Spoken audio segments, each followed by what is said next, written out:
I hope the lasses at work haven't found this video. Cheers, everyone. Did you just give me the finger? Cheers, everyone. The last time we did a Contact in Blood, this time of night, it was dark outside and it's still light. So it was another season ago since our last Contact in Blood. Oh, whose fault was that? Yeah. Yeah. You're quite right. The shift worker fucks it up for everyone. Oh, fuck's The sake. shit worker. Who's that? You.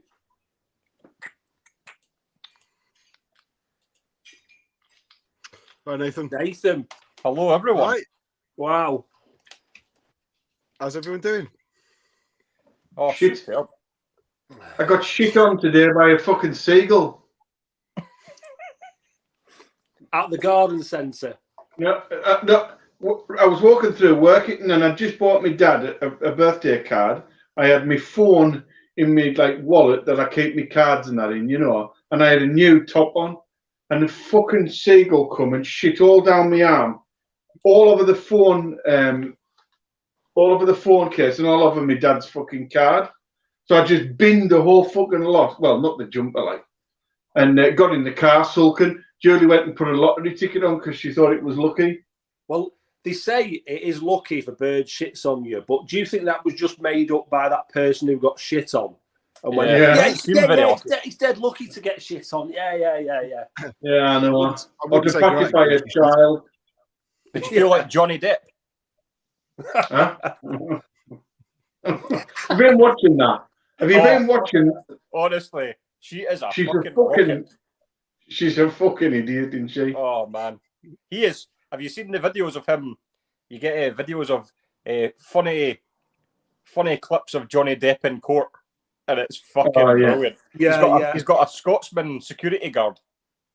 And he comes on and he's talking about the lawyer saying, when you turned up, was Mr. Depp trying to urinate in the foyer? And he was like, no. He goes, did he have his penis out?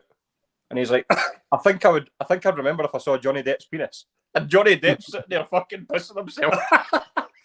He's just like, fuck you know, the mad Scotsman on the Zoom in the courtroom. And I was like, oh, it's everyone seems to be talking about it, don't they? It's like the big thing at the moment, isn't it? The only thing I've really seen, I saw like a meme and it was talking about Amber Heard was saying that Johnny Depp had a jar full of cocaine.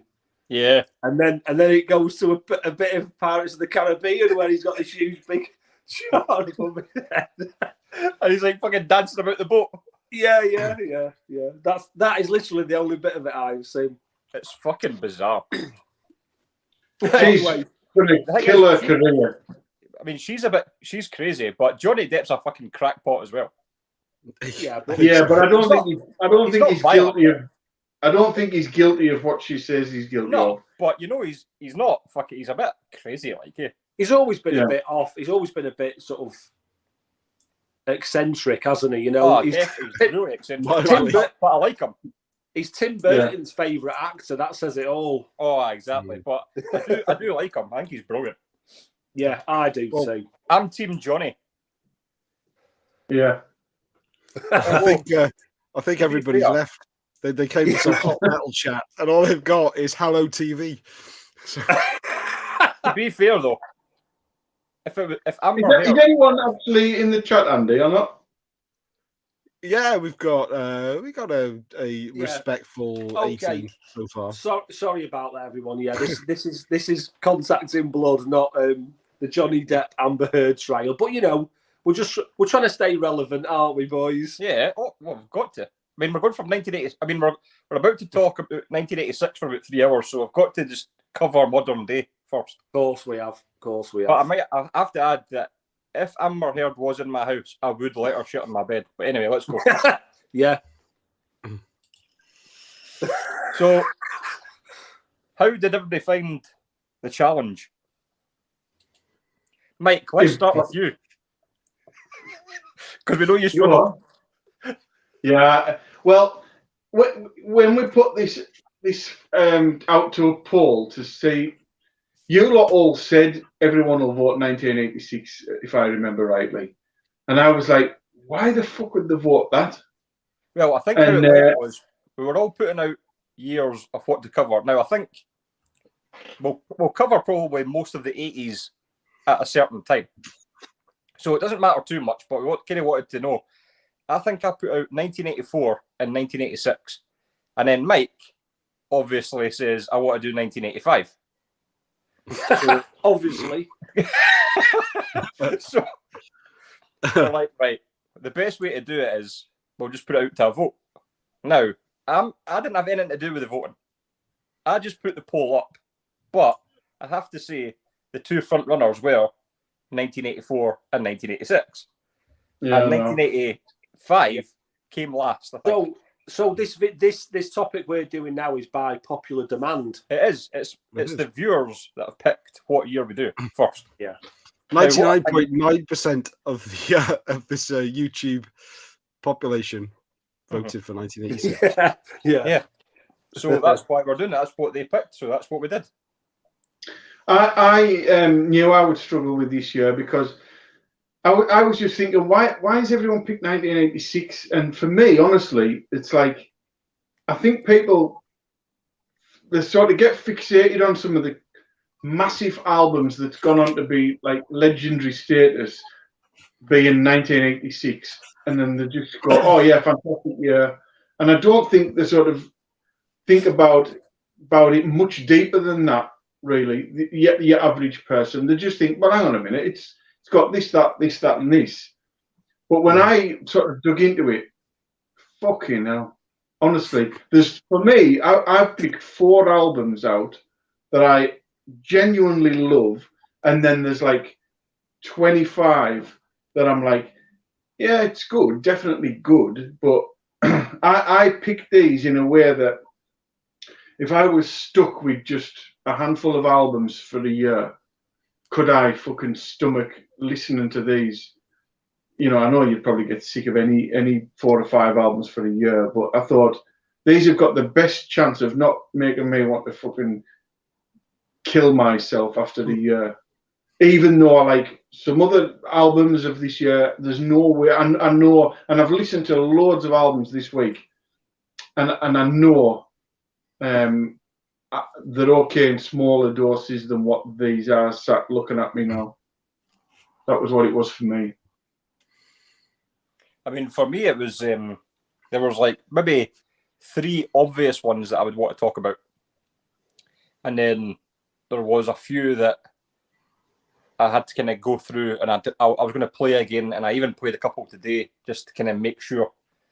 But I think what Mike was saying is right. I mean, I think out of all the years, because Mike, you were saying that out of your collection that you probably had, out of all the years, that was like a small portion of your collection was 86. Yeah. And I know what you mean. I didn't have a massive amount from 86, but there's still quality there. And that there was more, probably, I wouldn't say massive albums, but albums that maybe like, I want to say kind of like maybe have a cult following that are just amazing, and probably some people don't know or don't own. So I think it was like quite a good mix of, you know, your definite amazing mainstream albums and some of those albums that really kind of went under the radar. So I had quite a good go, like going through them all again. So yeah, it was a bit of a voyage of discovery for me, because there was a few I pulled out here that I hadn't listened to for ages, and it was only when I was looking through my collection list that I realized some of them were 86, and I've had a great time. Pick some of these albums I picked out, and one of them in particular I must have played 5 or 6 times just this last week. Really clicked with me. And like you say, there's Scott, there's a 2 or 3 here. Yeah, obvious. As soon as you think of 86, you think of these 2 or 3, 4 massive albums. But there's some real quality in there, and some of them that I've really only just got my head around again this week that I've kind of forgotten about. And I had more from 86 than I realised, maybe more than 85. So, yeah, there's some bangers in here, and some that I will be going back to again now. Now they're nice and fresh in the head. Mm-hmm. It's been a bit of a weird one for me because I think 86 was the year that I kind of went from rock music into metal. It was like my big transition. 14 years old, it was my big transition. So some of the albums that I love are ones that I don't listen to nowadays, but they're purely for nostalgia. And a lot of the ones that I love now, I didn't know about in 86. I hadn't got to that point yet. You know what I mean? I was discovering the classic albums, like I'm sure we're going to show. But those ones that were a bit harsher and a bit more dirty, that were too much for me actually in 86, they're the ones I love now, years afterwards, you know. But the albums that I actually loved in 86 that got me into the rock and metal, I never listen to anymore. So I've kind of got two different piles for two different reasons, you know. Uh-huh. But 86 was a big year for me. I never really thought about it. It's only when we're sort of doing live streams like this that you start thinking about it. And that was my point, 14 years old. Last year I was at school, you know. And they were big, yeah. What I sort of, it got reaffirmed with me is you've got to revisit an album. You've got to revisit the classics, because everyone will know this, but how memories work is like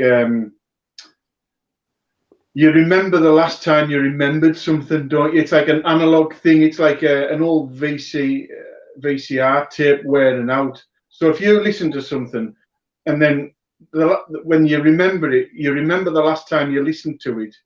And then after that, you remember the time you remembered the time listening to it, and it goes on. And it's only when you listen to them albums again and like really freshen up on them that they sound a little bit different to what you remember them sounding. You know what I mean?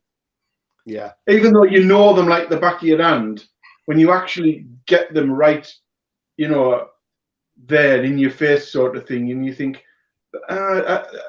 you know, my memory had altered a little bit of that, like in an analog way sort of thing. Uh-huh. Well, that's how I went through mine as well this week. That's what I thought. The quote of the week for me was when we were chatting in our Contacts in Blood group, and Andy said, I think Mike's CDs must feel like they're on death row when we're doing one of these. I know. They must be sitting there shitting themselves going, where the fuck are we going now? Yeah. Because want to put your live streams go out, they're definitely thinking, hey, there's a chance I'm going tonight. There's a chance I'm going. Yeah. Do you want to put your eBay address up right now, Mike, and then people can contact you after and pick up anything you're getting rid of?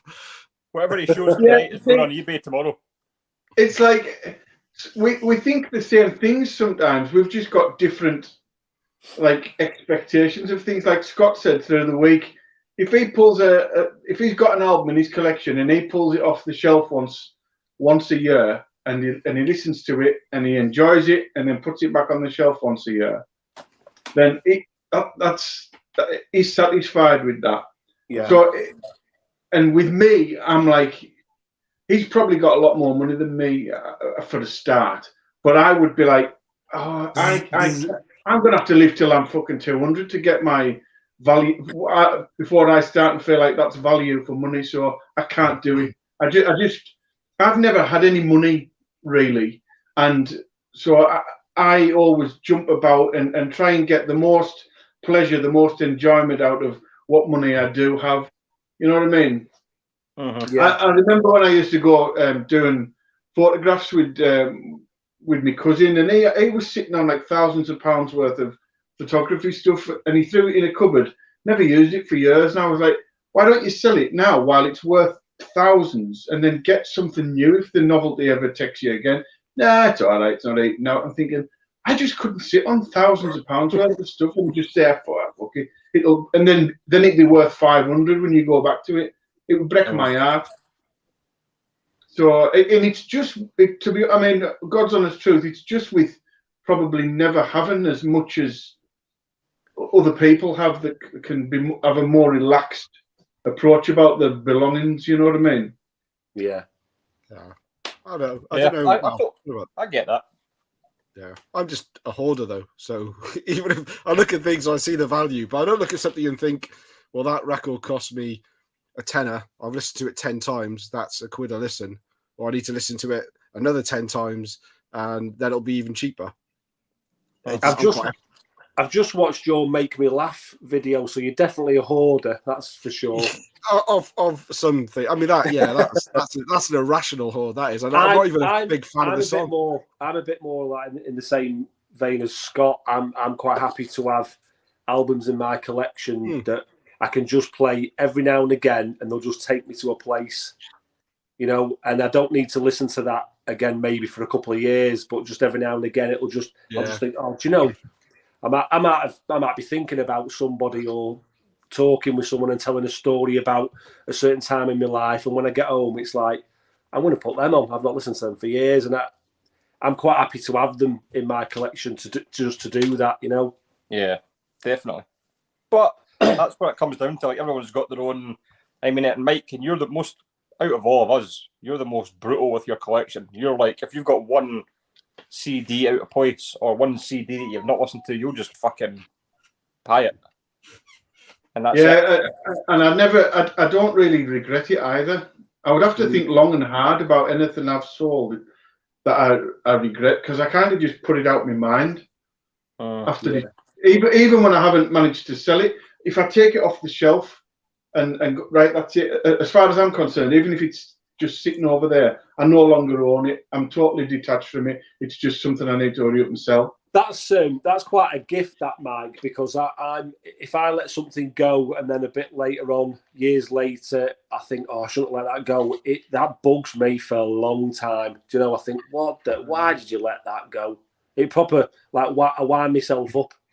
I can understand you holding on to things then, if that's how it makes you feel. But honestly, I must have sold thousands of things over the years. I can't even fucking remember them because they're just gone. They're just out of sight, out of mind type of thing. It's a good thing. It's a good thing. So we're getting on for 20 minutes in. Should we actually show? Let's show something. Yes, boss. Yes, boss. Let's do it. And Andy, the producer's in my ear. Yes, Andy, we will now commence on showing some albums. Well, go on, Andy. You show something. Right. Are we gonna start off big? Well, I'm going to start off with that album that I really reconnected with this week, and I have been playing this album more than anything else over the last 2 weeks. That's Unstoppable Force, and I stuck this on as one that I thought, I know this one, I like it, but I was struggling to actually looking at the tracks to remember many tracks from it. But oh my god, I just played it. The song Rager on here, absolutely fantastic. And what I found on here is a lot of certainly the solos. It reminds me a lot of Spread the Disease, Anthrax. Very similar sort of sound to the guitars, and that made me love it even more because it was like, oh, he's going to end up with about 8 copies of that soon, isn't he? Tell you what, though. Listen to Spreading Disease. Considering I wanted 85, we've got off to a good start because that's where that's from, Andy. It's 86, isn't it? Or certainly maybe the pressing I've got is 86. No, it's 85. But 85? No, it is. Or I've got. That's one of the reasons. That's what it's 87 actually. It's 87. It's Skeptics Apocalypse is 85. That's 87. Well, according to Discogs, it's 86. And I'm going from the internet because the internet doesn't lie. Yeah. Well, let's just count it. 86. Oh, come on. I'll go first. I've never heard it. So it's awesome. Over to you, boys. I don't own it, but I have heard it. I think Paul out of Enchantment, the singer, bought it on vinyl back in the day.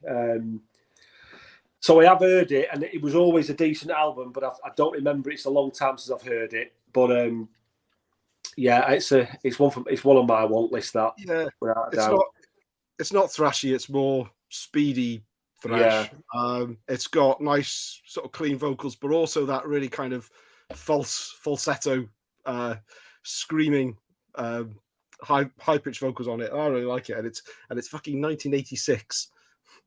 It's Devon. Yeah. 1987 on Combat Records in the US, 1986 in the UK on and France on Music for Nations. Oh, there you go. Recorded and mixed. This is a UK channel, so we're having March 1986. I'm reading Mike the just internet. got The internet doesn't lie. And mic drop. There you go. Yeah. Well, there we go. Well, that's... I love it. I love it. I love all Agent Steel with that singer. I've seen the other version of Agent Steel, but I don't own anything by them. But that's great. I think I don't think it's quite as good as the first one, but it's, it pisses over the first Anthrax album. Totally destroys that for me. It's a similar type of album. Okay. So who's next? Yeah, Skeptic's good. Do you want me to go? Here's an album.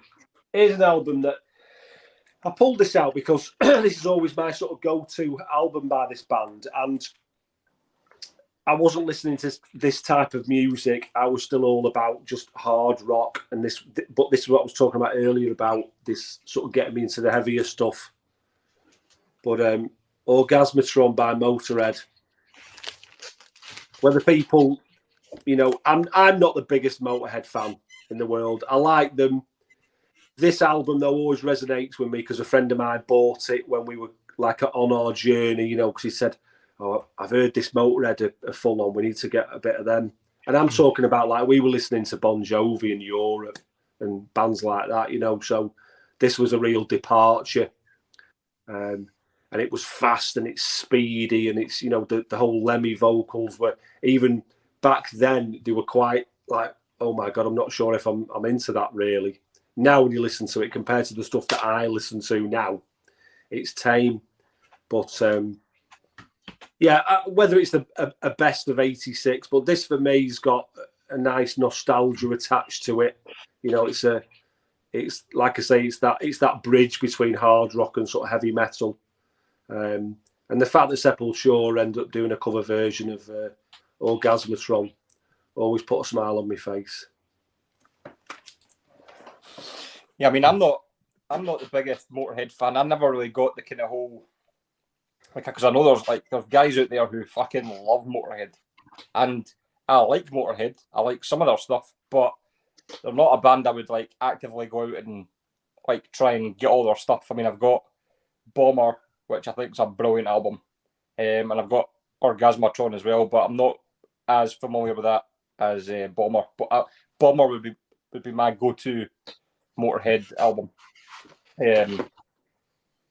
But yeah, I think it is mostly Lemmy that kind of puts me off.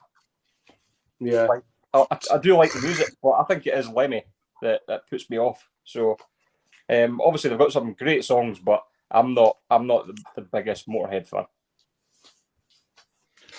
I've got everything up till Rock and Roll. Apart from that, that's the only one I haven't got up till that point, and I haven't heard it. I've got probably some of the songs on a best of, I don't know, Death Forever. Is that on there or something? Yeah. And probably the title track's on there. So I've heard a couple of them. Yeah, Death Forever is the first track. The maddest thing is though, the track Orgasmatron, which everyone knows that Sepultura covered and seems to be the one, that's the slowest track on it. The rest of the album is really speedy, and then you get to Orgasmatron, it's a completely different change of pace, which is quite deceiving, really, But yeah, it's good. Yeah. Like I say, it was a big album for me. I like it. That's what I listened to this week as well. It wasn't what I picked out as my favourite. Motorhead are one of those bands I say that I really like, but I don't actually have that many albums from them. A couple of the classic ones, but that's about it. But I would turn around in a heartbeat and say, yeah, oh God, yeah. And I think Lemmy's fantastic. How could you not love Lemmy? Yeah, I'll certainly pick it up. I just haven't yet. It's certainly Marmite. Do you want to go, Scott? Oh yes, I'm just sitting here like a absolute mongoose. Right? Are you watching the stream, enjoying it? Are you? Yeah, I was just really into that whole conversation. Right. He's worried about what he's missing in the Johnny Depp Amber Heard case. Yeah, sorry, I was just I've got the courtroom telly on. What will we go for? I mean, let's just go for. Why don't we just fucking go for this? Yeah. Come on. Yeah. Somewhere in time. Of course. I mean, Jesus. And I know this one kind of splits opinions, but this is the very first Iron Maiden album I ever listened to all the way through. Right? Same here. So this was I knew some of the songs off it.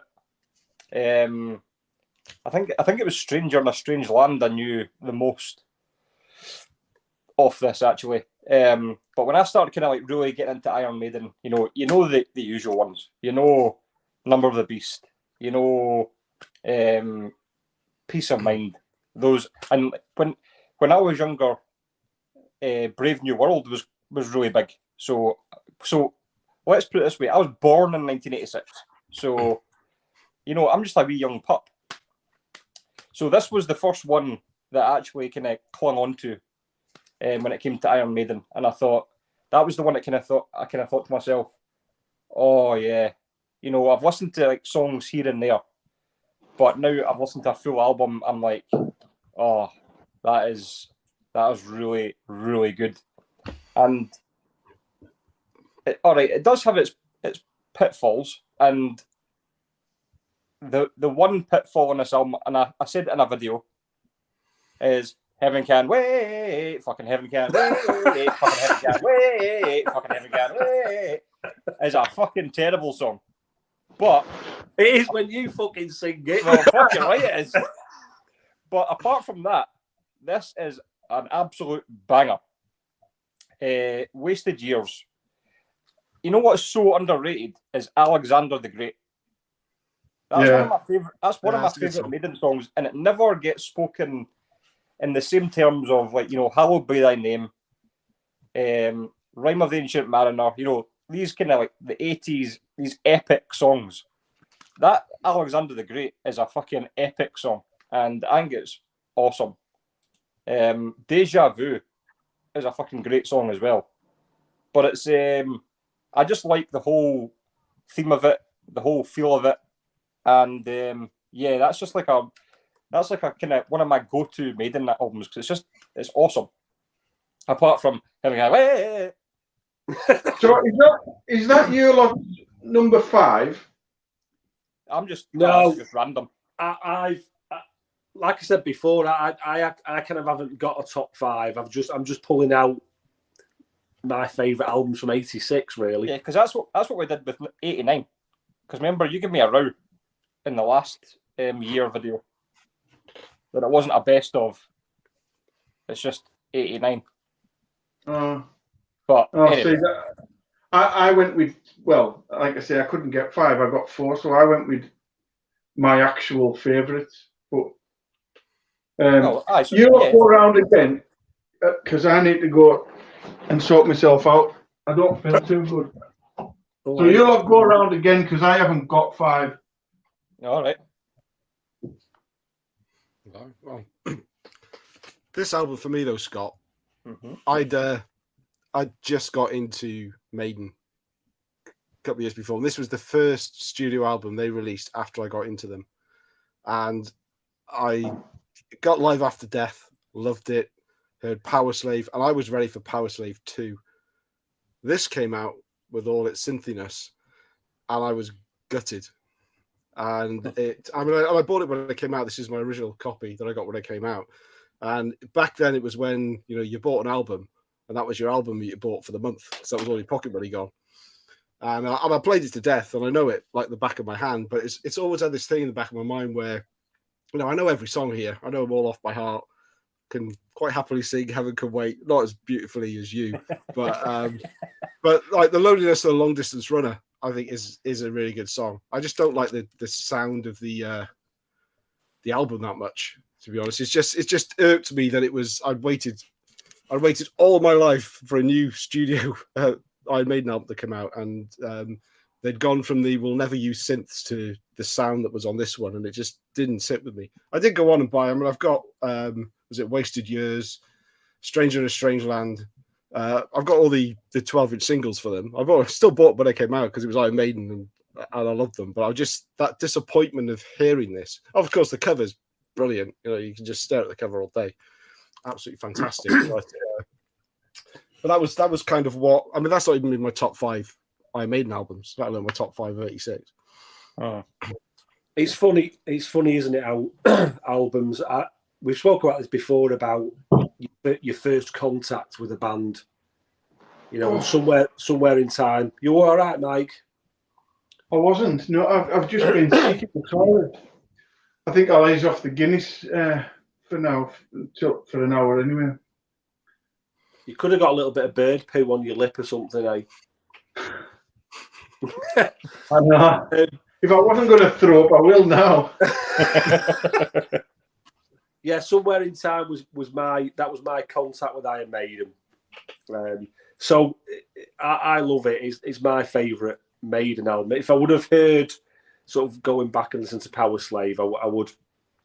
The way that compared to Somewhere in Time, I completely get what Andy's saying. But I was on holiday with my family in Portugal, and there was a little music shop there, and it had some bootleg cassettes, and Somewhere in Time was in there, and I begged Mum and Dad for me. I want my money up front in my pocket, my spending money, and I bought that and a 2 Minutes to Midnight T-shirt. So that entire holiday, that's all I played on my little Walkman was Somewhere in Time, just over and over and over again. So it's like it has a special place in my heart. Whether it's the best Iron Maiden album, it doesn't bother me that it's my best Iron Maiden album. That's what it means to me, just because it's got so many good memories. It was a massive part of my journey, and that's why I suppose these best of lists are quite hard to do, because it's a personal thing, isn't it? Yeah. Unless you're Mike and you dissect it like a surgeon would. Well, but I can you remember they were on Jimmo Fix It that year with that album. I thought you were going to be sick again. No, I got my glasses. Yeah, I like that album. And back when that was like the big new release, I heard Live After Death first, which fucked up Peace of Mind for me because it sounded ploddy as fuck then. But yeah, back when I was a kid and Bailey. The little boy was watching. He's going to bed now. Night. That makes I didn't swear. Bit creepy. Just 4 or 3 random men going night. Night. Sorry, mate. Yeah, back when that came out, now everyone sort of says about the synthesized guitars and stuff like that, and obviously the art. But I didn't pick up on that as a kid. It was just another Iron Maiden album to me. I didn't actually realize. I just thought, it sounds a bit spacey to go with the spacey cover. That was about all I thought about it. It's a brilliant cover as well, isn't it? That cover's just like, as a kid, you spend hours looking at that. I think, like you say, Heaven Can Wait's a weak point. And then after that, I think Sea of Madness is probably a weak point. Some people will maybe think Deja Vu, but I quite like that. I think Sea of Madness would be the next weakest, But I do like it. I actually think Caught Somewhere in Time is one of the weaker ones. Oh, now see, that's one of my favourites. Is it? Mm. That's maybe one I would say. You know, it's good, but it's compared to the rest of the album. I mean, I think the standouts are like Wasted Years, Alexander the Great, Stranger in a Strange Land, Deja Vu. They'd be my kind of go-to songs off the album anyway. But then again, you know, everything, you know what it's like. Everything we talk about here is subjective, and it's up to everyone's going to have a different opinion about every song and every album. So, yeah, that's why we're here, boys. That's why we're here. We're gonna morning. That's going to be. And I went the wrong way. Yeah. So we didn't actually go round again, Mike. Do you want to stick one of yours in? Come on, Pukey. I made some notes. I don't know which. He's making us all look like novices. He's picked his 5. He's got notes. He's on the ball. I know. I've only got 4, but my 4th favourite album, because you know these are my favourites, so we might as well just say that again to underline the fact that you lot have changed the rules later on. That is my 4th favourite, and that intro for me, that ladies and gentlemen, boys and girls, and all that to me is like the most important intro ever. It beats Churchill's speech for me. I get like fired up just at the sound of that coming in, the expectations there and everything. Around about this time was when I got into them, and then the live album come out, and then videos in the row, and my whole bedroom was just totally Wasp, just everything Wasp at the time. I couldn't believe it, how much I was into them, And it's got a couple of duffers, but they're kind of at the very back of the album, and I'm happy up to that point. And even though I'm not a covers guy, I didn't even know for like 30 years that I Don't Need No Doctor wasn't a Wasp song. I still thought that like in 2015 or something. I didn't realise that wasn't a Wasp song. I knew Easy Living was Uriah Heep, but I mean, they absolutely nail them covers. I didn't know that. Like, really? Did you not? Andy was today years old. I had no idea that Easy Living was a cover. Yeah, Uriah Heep, but it's even the band. I mean, Blackie Lawless doesn't particularly like this, and all the complaints he has about the band being tired. I hear nothing of that. To me, it's just fantastic. And like you were saying, Mark, it was my first contact with them, so it's always going to be important. It was like just after some of the really, really early stuff I heard. So this, you know what it's like when you first get into it and you start to hear things like this that are a little bit, I know the kind of mainstream, but back when you're really getting into it, it seems like, oh, I'm really digging in now. I've got something called Wasp. And you think you're into it more than you are. And it was just fucking huge. I banged on about these lot for absolutely ages. Like, Electric Circus. What does everyone think of that? Well, I'd have to agree with Blackie Lawless. Oh, sorry, I love it. This was my intro to Wasp as well, and that intro, the big welcome, whatever it's called, that still gives me like tingles when I hear it. It is absolutely one of the best album intros of all time. I think I did a video on that years ago, different album intros, and that was my top one, I'm pretty sure. I know it's not anyone's favorite one, but it's still one of my favorite Wasp albums. Absolutely fantastic. And now I know there's 2 covers on it. Who knew? Amazing what you learn from watching these videos, isn't it? Well, I mean, I think I know the Uriah Heep version better than the Wasp version. But for me, I can agree with Blackie Lawless. I don't think it's their best. Well, I know people really don't think it's their best, but I kind of went in with Wasp with the first two straight off the bat, and I absolutely fucking loved the first two. But then I started to kind of jump around. So I went from the first two, and then I went straight to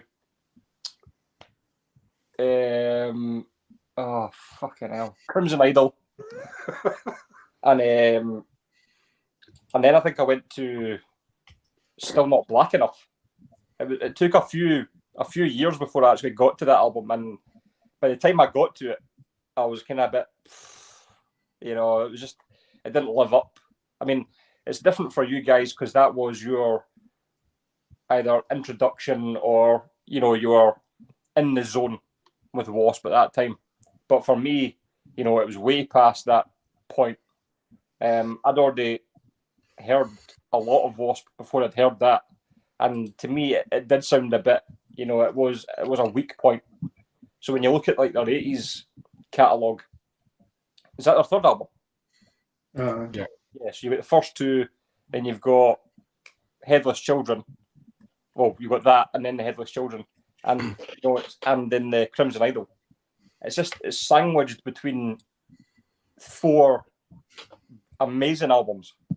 So when I kind of went I think the Last Command's the weakest out of the 80s stuff. You think so? Oh yeah, I love the Last Command. I mean, it has got some. Oh yeah, I like it, but I still think it's the weakest. No, well, I would say Electric Circus is the weakest, but I think that's just because I kind of jumped around and by the time I got to it, I was kind of a bit, oh, that's not as good as the other stuff. So that's my take on it. Yeah. I also saw them on that tour, which helped. That would help. Yeah. Cement it in my head. Oh, definitely. If you see somebody live, it's a massive thing, I think. Yeah. I mean, I remember I wasn't actually that big of an Accept fan before I saw them live. And when I saw them live, I went, fucking hell. These guys are fucking awesome. So seeing somebody live definitely can sway you towards a band. Yeah, easy. Mark? Yeah, live in the Raw was my introduction to Wasp. So I suppose I had like a hits album in it. So that was all I needed then. And I went the Headless Cross way. That was the next album that came out. I always enjoyed that. So it's only probably in the last 10 years that I've really gone back and picked up the early Wasp albums. I enjoyed them all.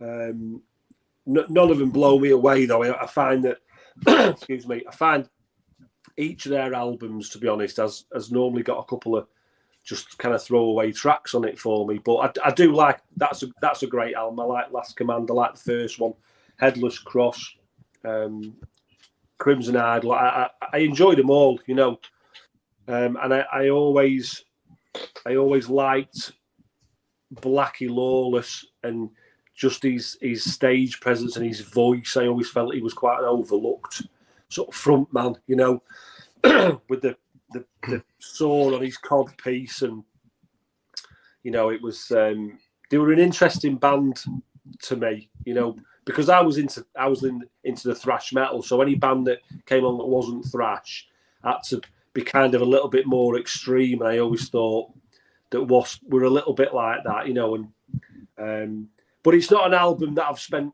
an awful lot of time with, because like I say, Live in the Raw was my sort of introduction. That's the one where I always go back to if I fancy a bit of Wasp, It's a great album. I think it's the theatrics as well. It's not just a band that came out and just put an album out, did a tour, played music, and then they're like the shock rock kind of stuff. I think that kind of played to a lot of people as well. At the time, people would be thinking, fucking hell, these guys are mental. Especially Fuck Like a Beast and all that. That's going to appeal to people, whether they like the song or not. That's going to appeal to people at that time, going, oh yeah, my mum and dad are going to fucking hate this. Crank that up. You know what I mean?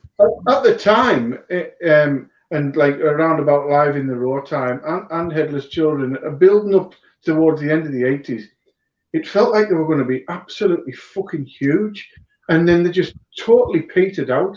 By the time Crimson Idol come out, I had fucking long moved on. The Headless Children. the Headless Children was hyped. It was in every magazine. It was on the back of every magazine.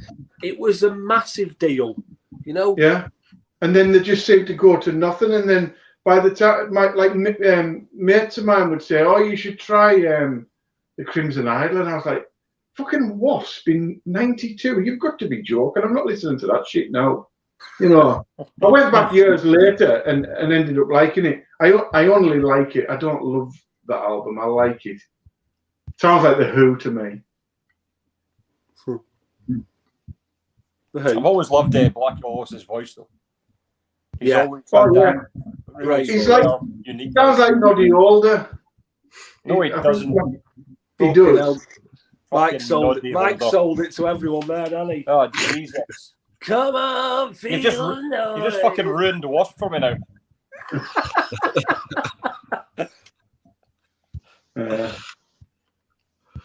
Go on then, Andy. Right. Next one. So this is one where I discovered through making videos on here, and it's easily in my top 5 for 86. Well, I should probably check because it's in case you shout a different year. But I go with it anyway.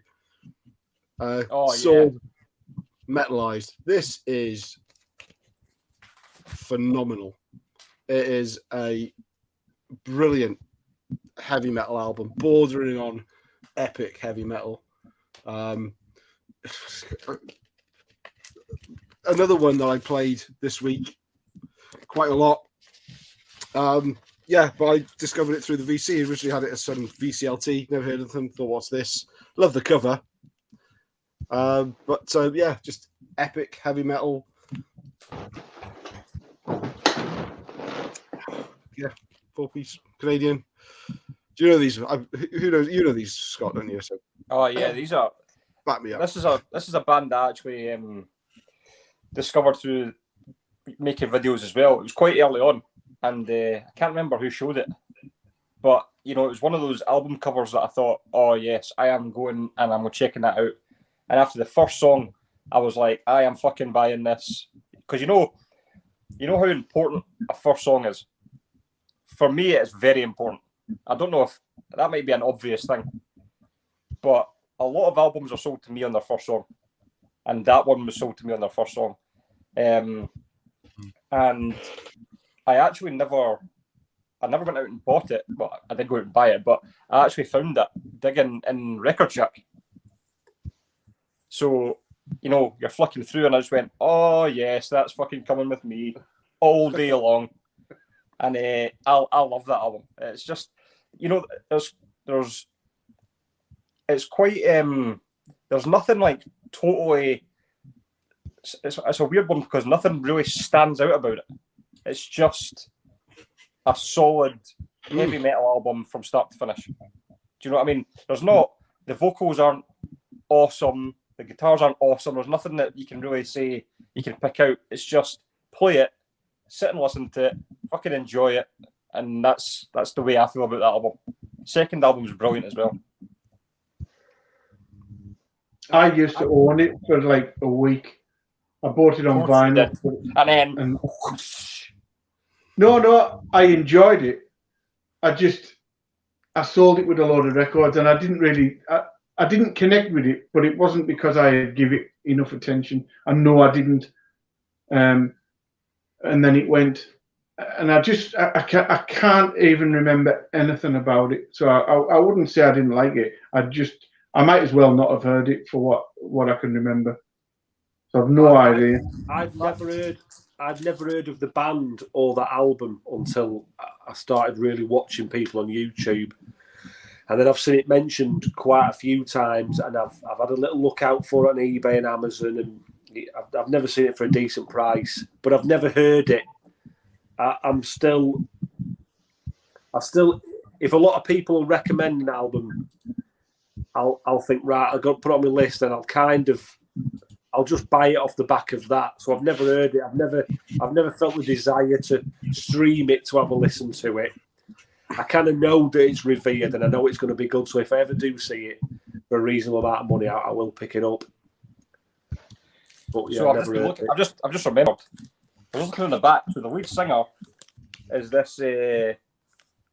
What's his name? Mike Hughes. Rick Hughes. Rick Hughes. He went on to do a band in the early 90s called Saints and Sinners, which is like a sleaze metal, early 90s sleaze metal band, and I think they only brought out one album, maybe 2 albums or something, but that's a brilliant album as well. It's like an all red cover, maybe not for you two on that side, but for me and Mike, if you ever see Saints and Sinners, that's a great sleaze metal album. It's along the lines of like Wildside, Under the Influence. So he went on to do that. So that's an album to look out for, or give a listen to anyway. Yeah, cool. Go on, Mark. Oh, is it me? Right. This is one that I was not aware of in '86, but I've become aware of it over the last few years, and it's an absolute marvelous album. This is just, I don't know. In Search of Sanity is the sort of onslaught album that everyone talks about, isn't it? You know, and I suppose that for me it was my entry point for them. But this is a angry and aggressive, and it's got that feel that the Germans were doing with their thrash metal. Why this kind of missed the boat with a lot of people, I can only imagine because they were English. You know, if they'd have been German, everyone would have cottoned on to them, and it's right up there. I don't know if you've ever heard it, all of you guys. I know Andy has, but Cy Keeler's voice, it's the aggressive shouting and the proper high pitched screams, and they start some of the songs off with these sort of doomy riffs, and then they just come in a million mile an hour. It's got speed metal, it's got like thrash metal, it's got little elements of traditional heavy metal in there. It's just brilliant. You know, from 1986, this was, I don't think there was many English bands were anywhere near this level in 1986. You know what I mean? The Germans were, but this is brilliant. It's absolutely brilliant. Nothing like the first album, the second album, the third album are kind of different for me. The first album's got that punky feel. This album's more of a straight up banger, and then you've got In Search of Sanity, which is that polished sort of Bay Area infused thrash or whatever you want to call it. But yeah, that's a brilliant album. That's one I've never heard. I've heard a lot of the Onslaught catalogue, but I've never gone right back to the first two. And you know, even over the last few months, because I think the first two have come out again on a reissue. Oh, lovely. Sure, Back on Black, we're doing them. Yep. But I've never actually had the time or taken the time to actually listen to them, and I don't know why, because I think I own In Search of Sanity on cassette, CD, and vinyl, but I've never actually taken the time to go back and listen to the first two, which I really should, because I love Onslaught, like from back then till now. So it's a weird one why I haven't. Yeah, has it got a bit of a Venom taste to it? Yeah, it with a bit of reverb in there. I don't. It's raw. Maybe a bit of Joe No Mercy. It's raw. Yeah, it is raw. Not as raw as the first album. Punky as the first album, but it's yeah. I don't necessarily think I'd sort of use Venom as a similarity in there. I always get more of a German feel, you know, more of a like early Creator and early Destruction. But I suppose all of those bands all had that kind of raw and evil element to the sound, didn't they? You know. Yeah. I get a little bit of. I know I mentioned this with Age of Steel, but I get a little bit of Spread the Disease in here as well. I mean, this is all 1 year after that album came out. Very influential album, and there's a little bit of it. It doesn't sound like Anthrax by any means, but it's my favourite Onslaught album. I'll have to give it a go. And the penultimate track is called Contracting Blood. There we go. Yeah, superb album. That would have been in my top 5 as well, Mark. Great choice. It's a good one. It's a good one. So we'll look at it.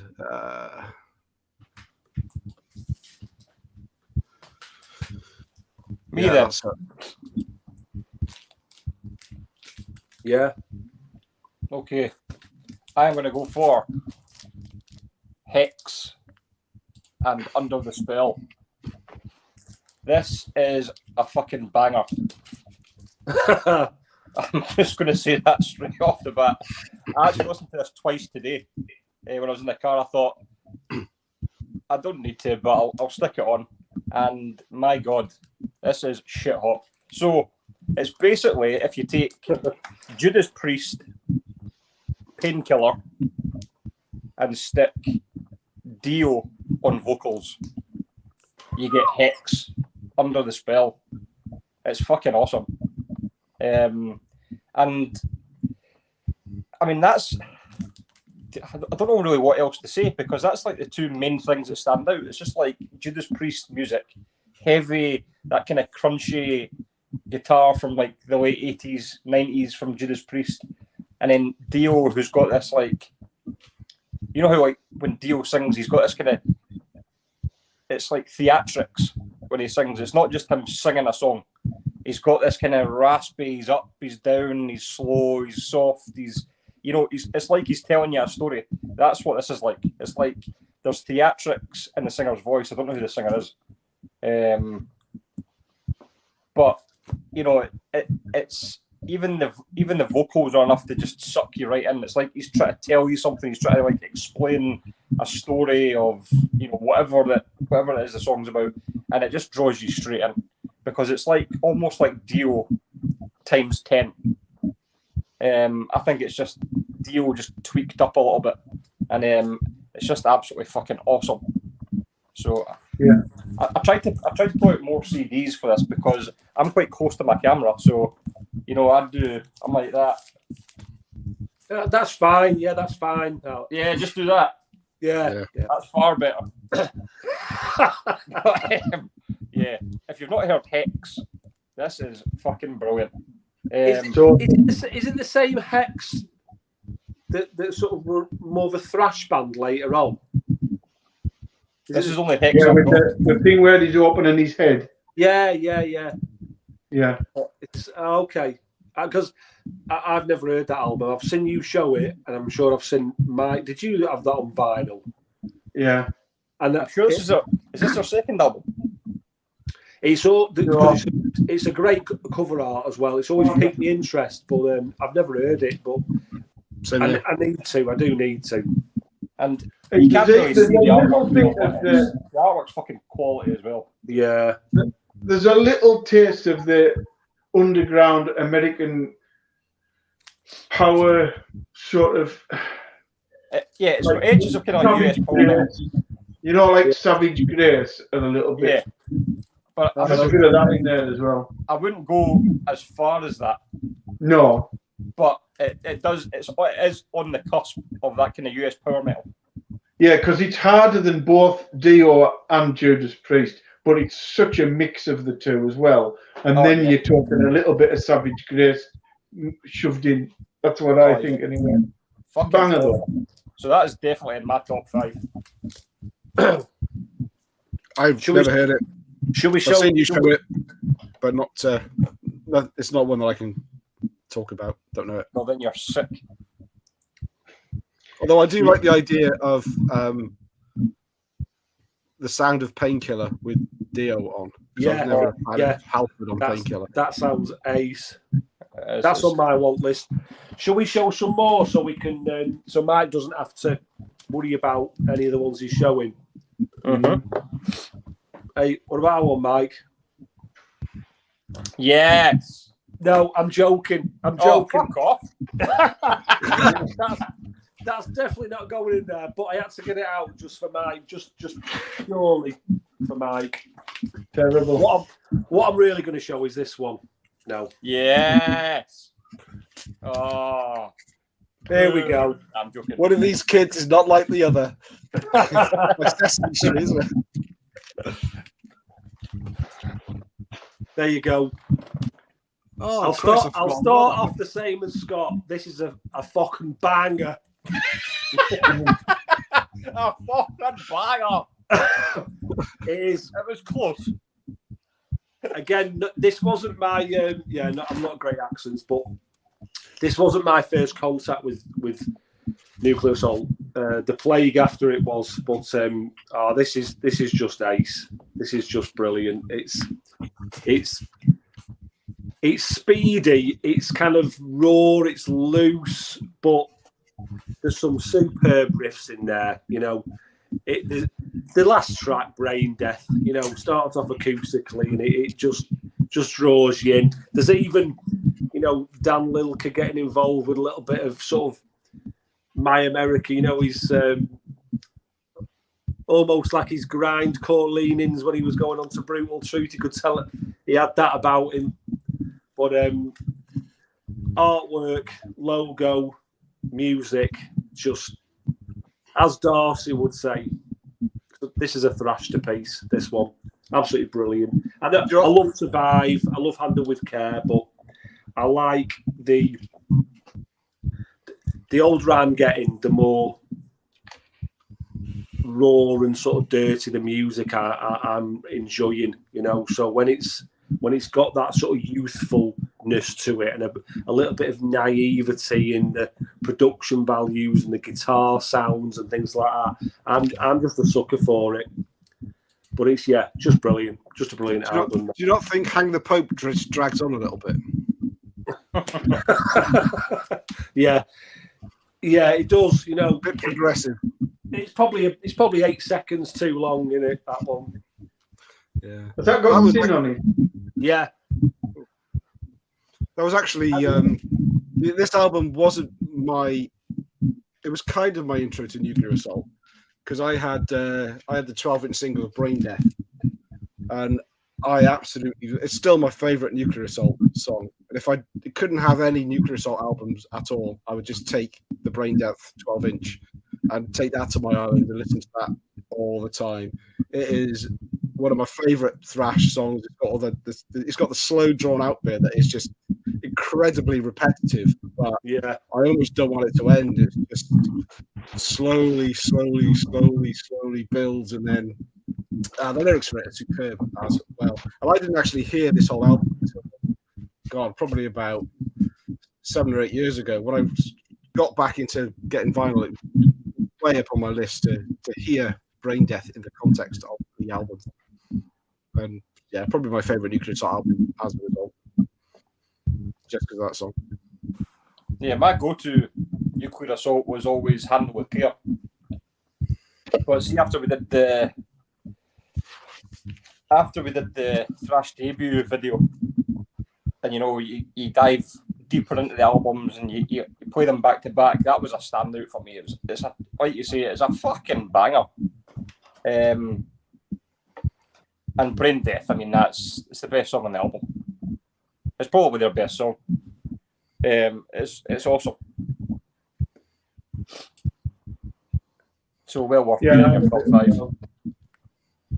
I think it's probably. I've always said Handle with Care is my favourite, and then that one. Survive.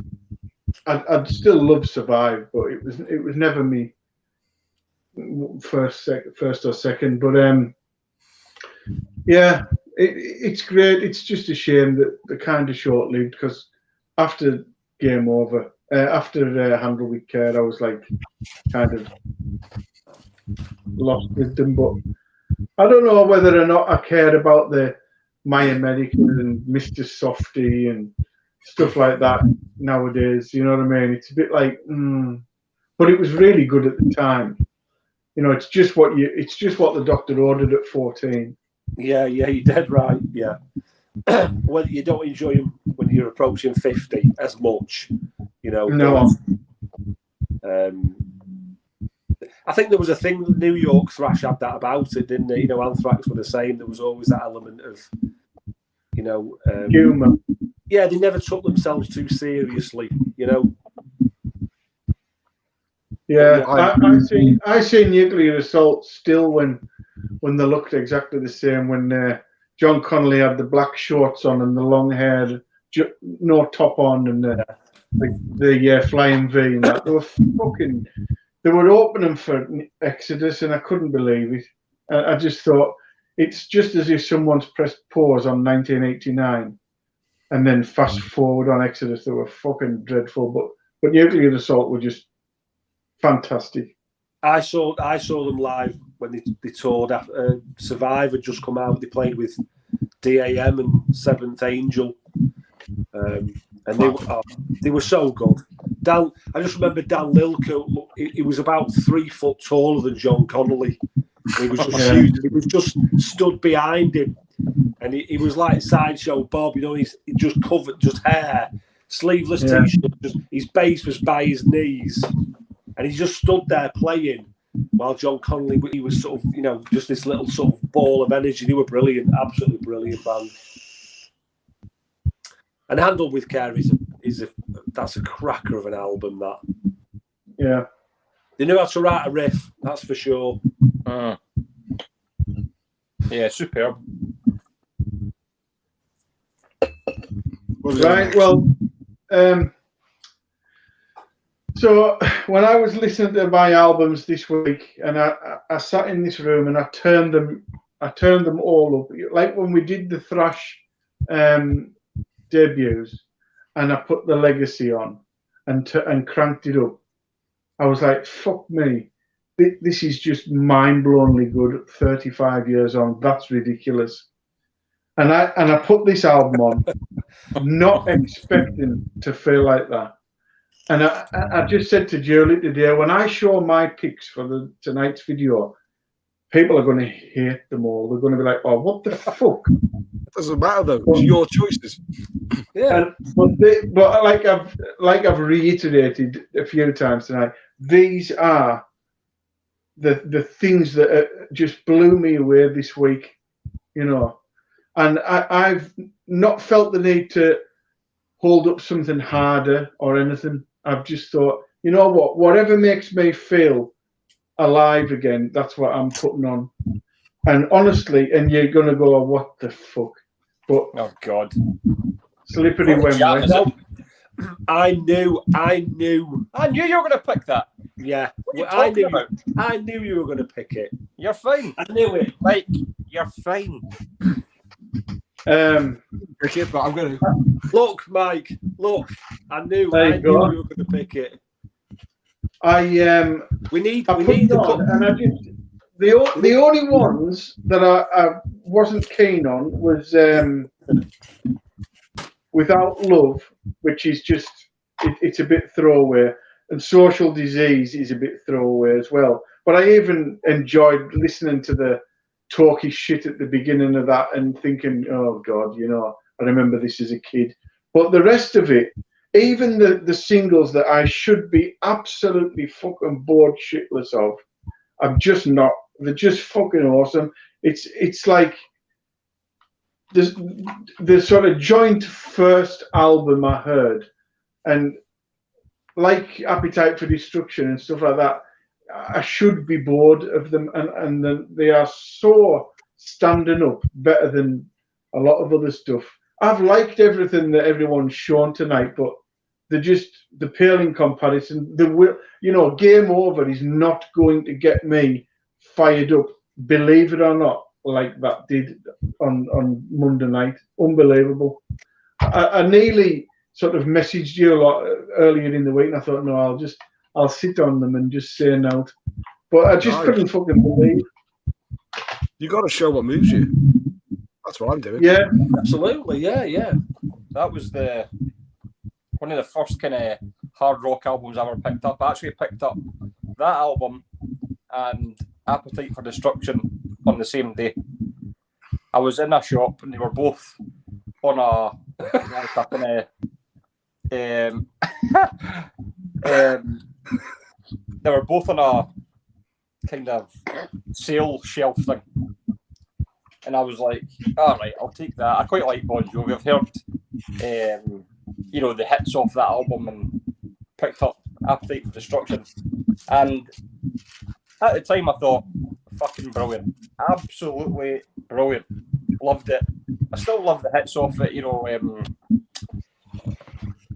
Give Love a Bad Name. I mean, Living on a Prayer, fuck me, you could I've heard that 9 million times, but it's still a fucking great track. I think I actually like the two tracks I actually quite like on it are Raise Your Hands and Social Disease. I would say those are my two, because I've not heard them 5 million times. I'd Die For You, that's a brilliant one as well. The what? I'd Die For You. That's an awesome one. That's all right. But the ones I don't like are... Does it start off with Let It Rock? Yeah. Yeah. Don't like that one. And I don't like Dead or Alive either. Oh, I fucking love that song. No. That's a great song. That's never... Yeah. Honestly, that's never done it for me at all. I would rather take the kind of more... I would rather take the more kind of... not filler tracks, but the kind of... the deep cuts off that album rather than the other ones. If I was to pick a Bon Jovi album, I would say out of the first 4, that would be my 4th. Yeah. I mean, that would rank 4th in the Bon Jovi. Now, when you're a 14-year-old boy and that's on the inside of an album cover, you are sold. You are sold. Absolutely. That's my copy from '86. I was into metal. None of my friends were. So when something that was like hard rock, to me it was all metal at the time. It was heavy metal. It was all heavy metal to me. All of a sudden it was like on the radio, and people that didn't like my music liked stuff like this, and I was kind of all over it. And they headlined Donington the next year, so I kind of saw them there as well. But I didn't want to admit it that I liked it. Yeah. Back then. Didn't want to admit I liked it. But I like Social Disease, Mike, and I don't like I Die For You much. I would go to the first 2 Bon Jovi albums now. If I was to put one on. I think I probably would now. I always liked Fahrenheit. I thought it was a good album, but if I'm being honest, and I mean, the music I listen to now, if it wasn't for this album, simple as this, if it wasn't for this album, I would never be into the music I'm into now. This was me and my friends. We were listening to Duran Duran and Spandau Ballet and Flock of Seagulls and Adam and the Ants. And this was champion. Yeah. This was the point where I was like, "Hey, he's got a good voice, and he's and Richie Sambora on the guitar was like, wow, that was like, it was a massive inspiration for me. This was my beginning. Yeah. This was my beginning. This album and the Final Countdown by Europe, as soft as I suppose they sound now, this was my point. This led me to Motorhead, to Metallica, to Megadeth, to Napalm Death, to Brutal Truth, to all those. This was the point. This was the point where. Well, that's it. The same for me. Well, yeah. Sorry, mate. No, I was just going to say it's just that I can go back to that, and it just takes me right back to all them days, thinking about the people that I listened to that album with, and absolutely. It hasn't lost anything for me at all. Now, I'm not saying that, mind you, I haven't said that. I've probably listened to Slip to Anywhere half a dozen times in the last 12 months. But before that, I hadn't listened to it for a few years. It was just something that I knew I needed to own. But it's I love to go back and feel like I did this week. I mean, I couldn't believe it, and I was thinking, I wish somebody who hasn't listened to that album for ages, it's like I was saying before, you remember something a little bit different to what it actually is when you go back to it. And I thought, I just hope one of them just actually puts it on one day in the week and goes, actually, yeah, fair enough. It's still not going to be in my top 5, but I take his point. It actually sounds a little bit different to what I remember, and like refresh your memory of it. I can still. I haven't played it for a long time, but I can still enjoy it. I can put it on and listen to it and enjoy it. You know, for what it is, and just the journey it takes me on, the people it reminds me of, and how I felt as a 14-year-old lad doing this. You know, Richie Sambora playing the guitar, and it was the beginning of everything. It was the beginning of me wanting to be a musician. It was everything. It was a massive album. The thing is, when you look at these, this one's the same as well. This is another one. I'm going to show you that just quick. That's another one for me. I know Van Halen get a lot of flack. They get a lot of stuff, but yeah, you can thank Bon Jovi for Enchantment. Yeah. But the thing is, when you think of these albums, right? Whatever you think of Bon Jovi or Europe or that now, these were actually really important bands for a lot of people to get into metal. Although they don't want to say, "Oh, I like metal because of the Final Countdown." It's probably one of the first metal songs or metal albums they heard, because that was fucking massive back then. Think of Slippery When Wet, or the Final Countdown, or the song Poison by Alice Cooper, Guns N' Roses. You know, you can say what you want about them now, but when you see videos of them in arenas, I mean, when you look back at the tour that Bon Jovi did on Slippery When Wet, it was fucking massive. Yeah. I mean, they were playing like 5 nights in cities, and yeah. Do you know what I mean? And like the song off this, Why Can't This Be Love? That was another one, wasn't it? All over, a huge song, you know. And I mean, you look at these massive anthems, and the guys are like, right, okay, that's a good song, but look, I think the guys are looking on, going, look at all the birds. They want to shag him doing that. Yeah. And all the girls are like, I want to shag him. You know what I mean? So the guys are like, oh, I want a fucking bit of that then. You know what I mean? It's like I knew before. But you see, like, I know it's cheesy now, but you see Bon Jovi, the fireworks going off and he's flying over the crowd and all that. That's fucking entertainment, whether you like the song or not. Yeah. I mean, there's only a certain amount, like a handful of bands now you're going to get that sort of entertaining show from now. Do you know what I mean? And you know, it's going to get to a stage where these bands aren't going to be there anymore, and we're going to go, well, back on fucking YouTube in 1989 for all the fucking good shows. Do you know what I mean? I think we've had this conversation. It rings a bell. We've talked about this before, haven't we? Yeah, we probably have, but it always gets old. Yeah. But that just goes to show, Mike, you put out an album and you're almost like defending it before you've even shown it. But we've all got it. We've all got memories associated with it. A massive, maybe one that I've not listened to for the last 10 years, but it will always remain like a massive album, you know? And it was all just metal. There was no, to me, rock music was like Genesis or U2. Yeah.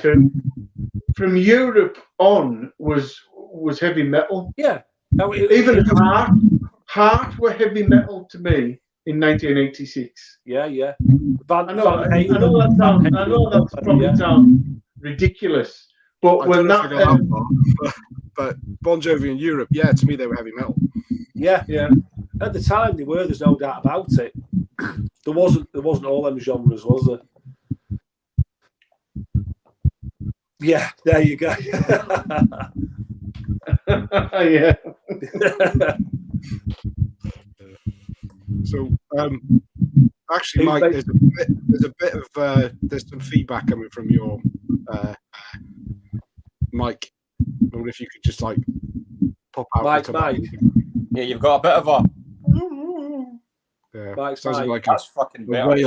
A whale making love. Oh yeah, in an ocean. I just hope he comes back.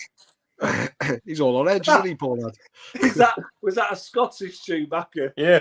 Right, Paul. By the way, That's good. Is that all right? That's 3, 2, better, 1. mate. Back in the room. it's because he was up there. Now he's down here. It's much better. Yeah. He's moved downstairs. I'm wore out. I'm wore out running down them stairs. Right, Who's let's right? go with it now. I don't know. We've all gone out of order now, isn't it? Who wants to go next? Andy? I've got fucking tons to show. Right, I'm going to go. I'm going to go.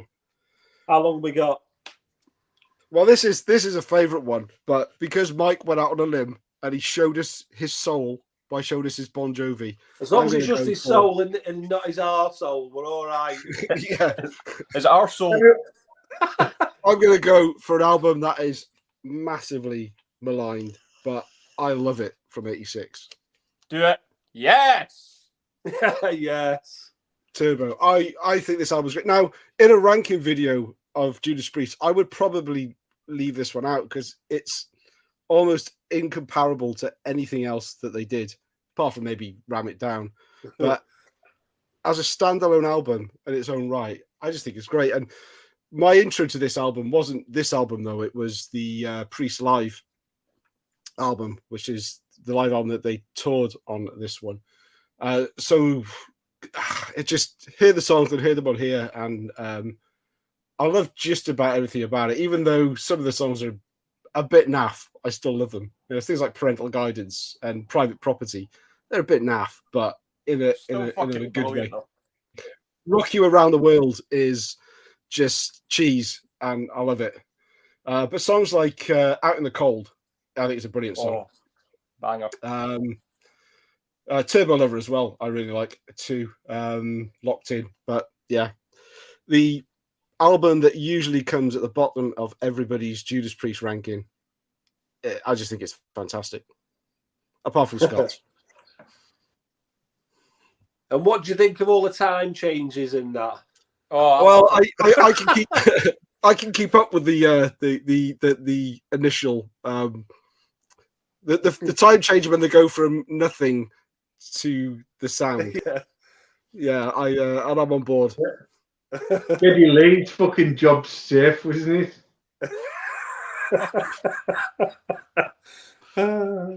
No, to be fair, in spite of what I recently just said about Judas Priest, I kind of see them in the same way I see Kiss, if you can believe that. Kiss aren't a band either that's full of fucking bangers. They're just bands with lots of albums that I can put on and do something in the background, and it won't make me go, oh, knock that fucking shit off. It just won't blow me away. And I've got, like I say, Kiss and Judas Priest are both roughly like that. And once upon a time they weren't, but now the Scorpions have sort of dropped maybe to that standard as well for me, if I'm being honest. I don't dislike any of them, but none of them are going to blow me away. Yeah, Turbo was also around the time I was getting into metal, so it was. I don't know if it was my first introduction because I definitely heard, you couldn't avoid the whole British Steel era, even though I wasn't, that was 80 and I wasn't, didn't know what music was in 1980. But by the time I was buying stuff, and I had Turbo on taped it off somebody, and I'll tell you what put me off them at the time, because I didn't sort of latch onto them properly till the Ram It Down song that used to get played in my rock night all the time, which was a fucking great song. But believe it or not, back then, being the age I was and it being 86, the video for is it Turbo Lover or is it something else where he comes on the motorbike and he's got the blonde hair and it's not very long, it's only till there, and it's slicked back. That was that era, wasn't it? That hair. When I seen that hair slicked back with just a little bit of hair at the back and the blonde, I was a bit like, oh, that's not as good as fucking John Bon Jovi and Joey Tempest. That's No, and no. I judged people on their hair quite a lot as well. So Judge me on mine. Fucking hell. Oh, you I two don't wouldn't have know got why looking this back gets then. shit on. It's like old school Judas Priest fans don't like a bit of fun, because that is what this album is. Mm. It's just a bit of like, if you take the first up to like 1980 to 84, they're all very serious, taking themselves very seriously with the fucking leather and the image and all that kind of stuff. This is just like, I know they're obviously possibly jumping on the bandwagon of the whole hair metal vibe. Oh yeah, but it's just a fucking, it's like a party album. It's awesome. that's what Judas Priest do, though, isn't it? They jump on the bandwagon. They don't do anything particularly original. But like Kiss, it's still fucking good though. And you know, some people liked it. I think it's one of those albums, right, that people kind of think it's cool to not like, if you know what I mean. Like, there's just certain albums that people are just expected not to like because it's that album, it's that stick out album. But I don't see anything wrong with it. Yeah, it's not classic Judas Priest, it's not Painkiller, but for what it is, maybe it's one of those kind of things that, you know, what you get on this album, you could probably get from another band. And I kind of get that if you're a hardcore Priest fan and you're waiting you've been waiting a good few years for an album to come out, and then this comes out, you go, what the fuck? I do get that. Because this was after Defenders of the Faith, I think. It was after Defenders of the Faith, which is a fucking great album, but this is just completely different. So I do get fans going, oh, for fuck's sake, what's this? But when you look back at it now, it's a good, fun album. The songs Out in the Cold is a fucking great song. But like the songs that Andy mentioned, Private Property, Parental Guidance, they're fucking daft, but they're fun. And they're good. They've got good melody. You know, you can't really say it's just that album from Judas Priest. I think it's great. So I had that out because I like it, and I'm not scared to admit it. I'm quite late to the Judas Priest party, as I've said quite a few times. And I all the albums I've picked up, I've picked up most of their albums now. I enjoy them all. You know, I've never heard this thing about Turbo being the poorest album or low down the rankings. I enjoy it the same as I enjoy Defenders of the Faith and British Steel and Ram It Down and Painkiller. I enjoy them all. You know, there's nothing about them that makes me sort of go, oh, makes me pull the face, you know, do the face. But I like them. I enjoy them all. They're a good band, and that's an album I like. And you know, you've only got to say Turbo Lover, and everyone can sing you that chorus, can't they? Instantly. Yeah. The thing is with me as well, I came in to Judas Priest on Ram It Down, so it wasn't a massive shift for me to listen to Turbo. And when I bought Ram It Down, that's another album that gets shit on. And I think Turbo and Ram It Down, they were supposed to be a double album. Twin Turbo. Twin Turbo, it was meant to be called. So they've got that kind of same. I mean, Turbo is definitely lighter than Ram It Down, but Ram It Down gets shit on. I think it's a great album because it's it gets shit on because it's trying to be good, doesn't it? Effectively. What's that? It gets on because it's trying to be good. Which is, that is a bad supposed song. to be on the album. So. But Hard as Iron, Ram It Down, like, you know, they're fucking great songs. What's the other one? What's the ballad on that? Blood Red Skies is fucking awesome as well. But it's got that, obviously, that electronic feel. But I think they're both great albums. And I know they get shit on, but I don't give a shit. I like the synthesized guitar tone on Turbo and the one on Somewhere in Time, to be honest. You don't hear that many albums of that with that tone, do you? So it makes a change. It's this is the look, isn't it, Mike? That's the Ram It Down look. Yeah. He put me off him with that hair. it wasn't like flamboyant enough and stuff for me. Oh, he'd have been all over you. Like all over your face. Jesus. Fucking explicit. All right, tonight. Oh, moving on. Let's see. Ramp It Down is far worse. No, you're wrong, Gareth.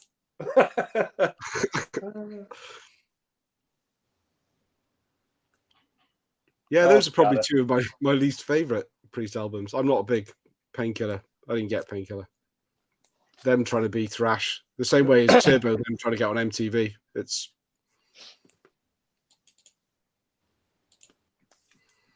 Am I missing it something here, though, with the Judas Priest album titles like Point of Entry and Ram It Down? Ram It Down. Jawbreaker. Yeah. Oh, yeah. You're not missing anything, Mark. You're straight on the point. He's talking about... Don't read his biography. Every fucking page is just about him looking over at somebody from the other side of the room and then notching him off round the fucking corner. Oh, and it's like, fair enough, okay, we get it, you fucking gay. Bloody hell. But it, right. It was, is it me? Who's going to show one of these fucking classic albums? Come on, it's like we're all hanging off from just showing those. There we go. There's one of them. Do you think? I've got stuff to say here. Oh, don't you fucking dare. I will. I swear to God, I will fucking end you. This is fucking awesome. And don't give me your shit, Mike. Right. Honestly. What? Don't even say a word. It's my turn. Right. I'm going for the piss. I'm going for the piss and then I will return. Oh, well, you can fucking stay there. Let's just get this over and done with while he's not here. Don't let it spoil your fun. No, this is fucking awesome. Right? This is where Metal Church hit their absolute stride. Now, what I love about this and Blessing in Disguise is there seems to be this kind of seamless transfer of singers.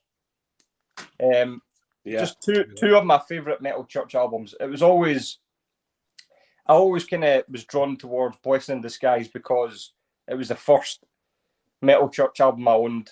It was the one I kind of like attached myself to. But the more I play this, the more I fucking love it. I absolutely love it. David Wayne puts in the performance of his life on this. I mean, Ton of Bricks. Do you like NMD, Peter? Jesus Christ. You're on the wrong fucking channel, mate. Ton of Bricks, Start the Fire, Method to Your Madness is one of those songs that I could honestly just sit there and go, I could get like a point in my head and go, I need to play that, and I'll just put it on YouTube just as a random one song thing. Watch the Children Pray, Over My Dead Body. I love that song. I know it's like the ballady one of the songs. It is, but it's awesome. I would say it does drop off a little bit at the end, but not too much. But especially in like Method to Your Madness, you know, you hear like David Wayne's voice and it's all very growly and very heavy metal, but he's got this. And I wish you'd use that more. That he would just go from this growly, and then he just goes seamlessly into this like really amazing singing voice, and you're like, look at this fucking arsehole down here. Looks bored at his tits. But I think it's awesome. I think it's where they really hit their stride, and I love it. This would be in my top 5. Awesome. Okay, never knew that. Phil. I fucking hate it. No, the production. Of course you do. I won't fucking listen to this slippery window. let me talk. The production is fucking abysmal, right? It's got the single worst fucking drum sound in the world, apart from Saint Anger. That snare is fucking horrible. Fucking arse. Yeah, the production on that album is fucking garbage. Serious shit. It really is, Scott. the snare sounds ugly as fuck, and it's just boring riffs. And I put it on, and Ton of Bricks is all right, and that third song, that fucking, what is he on about? 21 Guns Salute You. Madness.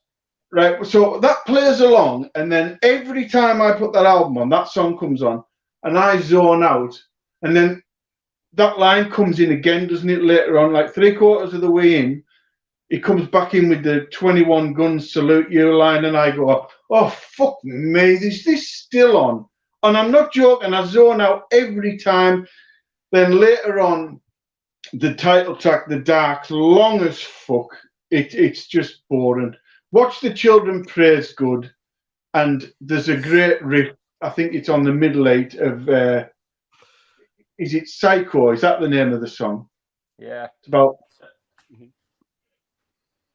about track 7, 6 or 7. Yeah. Yeah, that's got a great riff on it.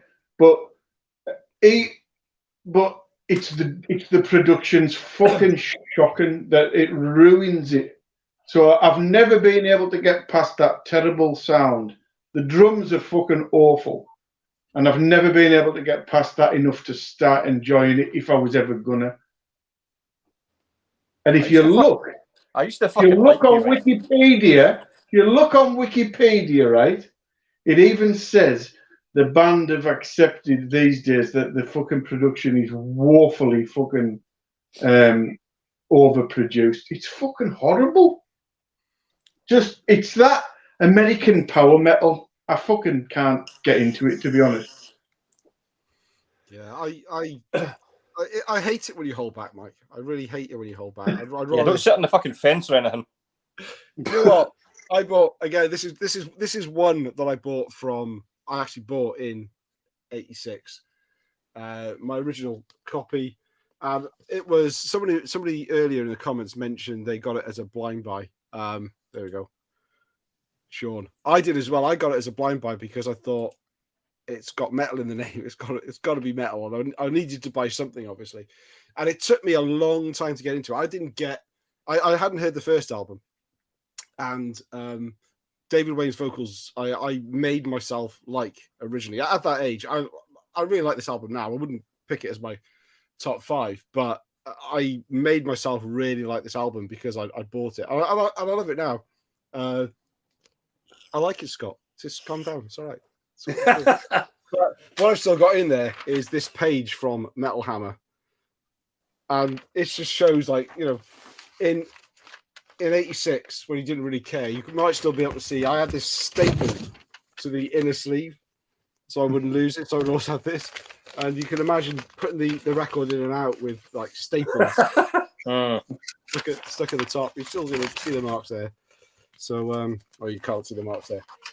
But the vinyl has actually survived. But yeah, I know exactly what David and Duke were thinking about when they wrote this album. So to me, it's always got this personal touch.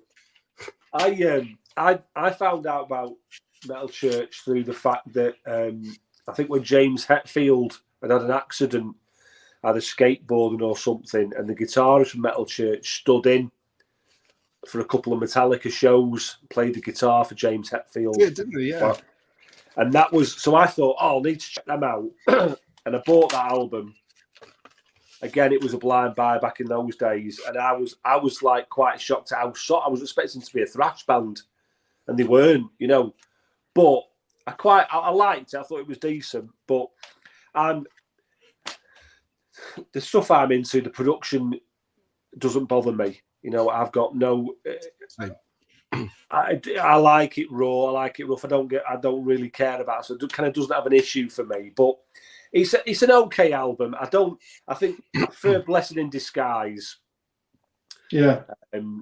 But I do like that album. It's got a couple of, I think, like I say, Psycho's got a good riff, and Let the Children Pray one. Watch the Children Pray in it. I thought it was Play for years. I obviously can't read because the title is obviously Play. I always sang Watch the Children Play. I was like, that's a strange lyric, isn't it? Why are you watching children play? Must have been a staple over that bit. Yeah, over the R. But yeah, I like it. It's a good album. I like it. I was just shocked at what Mike said about the drums because it's one of those albums that every time I listen to it, I always what was he say? It's one of those albums I always go back into, and I always start to pick different things out. You know, the more you play an album, the more you go, oh, I've just noticed that. I've just noticed that. I've just noticed this. And it's the way, now I'm not comparing the drummer to like Nico McBrain, but you know when Iron Maiden play, Nico's got this like real talent of like accenting the guitars and the melodies with his drums. That's what I found with this. And to be fair, I didn't pick up on any snare problems. But it's just every time I listen to it, I think, you know, they went to me, they went above and beyond what they had to do because although they'd written a good song, they would add even more parts. Is it Kurt Vanderhoof is a guitarist? Yeah. He would just it's like he would go in and this is the way I think about it. He'd go in, he'd put a riff down, and then they would play it, and then he would go, nah, it's too empty at this part. So we need to like add like a wee. Do you know what I mean? But it's those wee things that I think there's been like a thought process there. They've obviously gone through the motions of a certain riff. They've heard it and go, right, it's a bit empty. And then it's just, you know, these kind of these wee things you pick up. So it's always, that's my kind of go-to Metal Church album now. I prefer, I actually even prefer The Human Factor. That's a great album. That's such an overlooked album. The thing is with Metal Church, they don't really have a really bad album. There's a lot of albums you can go to. I mean, the last two have been brilliant as well. So I suppose it's obviously what you prefer, what you listen to, what you hear, but that's it. You know, it's like that with Blessing in Disguise for me now. It always kind of like, it's like when I put that on, that's my favourite. When I put on Blessing in Disguise, that's my favourite. So yeah. Brilliant. Well, that stirred them all up, didn't it?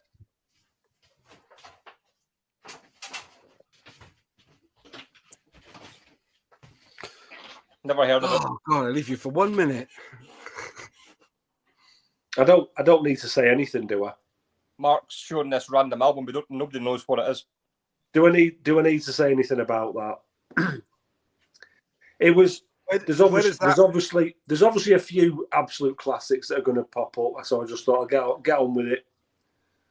Yeah. Where does that fit then in your top? I know you said you can't rank things, but where is it in like? Is it right near the top? Is it? Yeah. I've not. I mean, I've picked out about 20 odd albums here, but if I was, and I struggle to rank them. I just can't do it because tomorrow it'll be something different, and it just depends what mood I'm in. But yeah, this is all day long. This is in. It's got to be in my top 5 all day long. There's no doubt about it.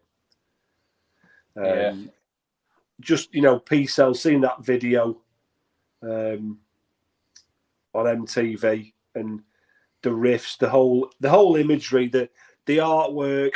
A friend of mine he commissioned a guy to paint on the back of his leather jacket, and it was perfect. It was so good. It was like Ed Repka had done it himself. But yeah, it's like I say, I don't even need to speak about it, do I? This has got to be in most people's top 5. Anything list, never mind a year, just any kind of list. Yeah, that's my top 5 favourite films.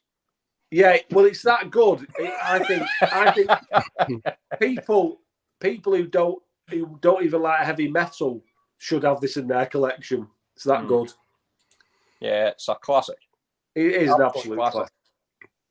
I think but to be fair, like to the detriment of Megadeth, where they were then and what they are now is fuck. Oh no! And you know what? When this album and then when they followed it up with So Far So Good So What, it was like, oh, you know, I like that album, I do, but I'm not sure.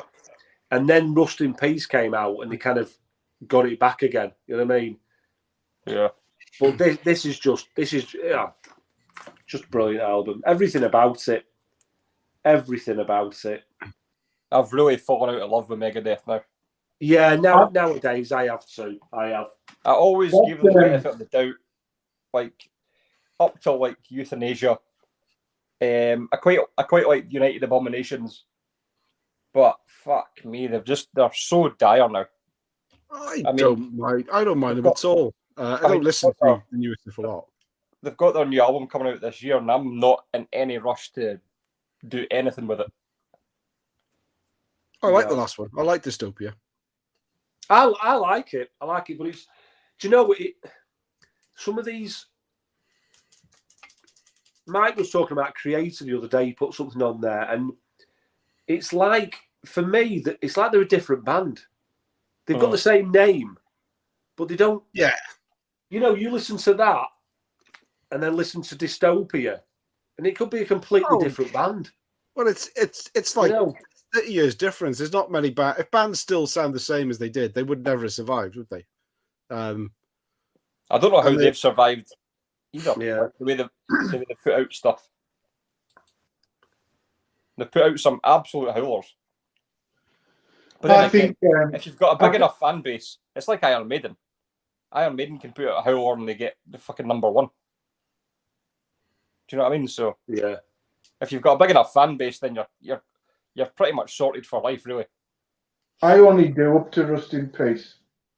After that, I don't care about them, but and I love them all up till that. But that is, it used to be the debut album used to be my least favorite because my hi-fi was so shit back in the day. And if you remember the old original press of that, sounded fucking garbage as well. So when you had a shitty Amstrad £99 stereo and the original press of Killing Is My Business, that was not a fucking audio pleasure. So I used to hate that album. But then when it got reissued for that like Final Kill version, and I bought that, it was like listening to it for the first time for me. And when I listened to how sort of pissed off he was with that first album, I immediately thought, right, well, Peace Sells is going to the bottom of these four because So Far So Good's just fucking, I just love it. I think they ruined them all, the first three, with them stupid cover versions. I don't think any of them cover versions are worth having on, but I still like all the albums. But yeah, I like Peace Sells. I just find that compared to So Far So Good, which is probably my favourite, there's too much instrumental stuff. And I don't mean there's just instrumental songs. I mean, there's lots of big gaps where there's no singing at all. And it's a bit like, oh, come on, we need a bit more than that. I think somebody done a video on YouTube once, and Peace Sells has got something like 9.5 minutes of singing on it, on the full album. Do you know what I mean? It's a bit like, oh, for fuck's sake. I want more than that. That's my...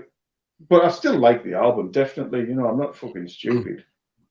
What was your interest in Megadeth then, Mike? Was it So Far So Good? Is that why you like it so much? Because it was for me.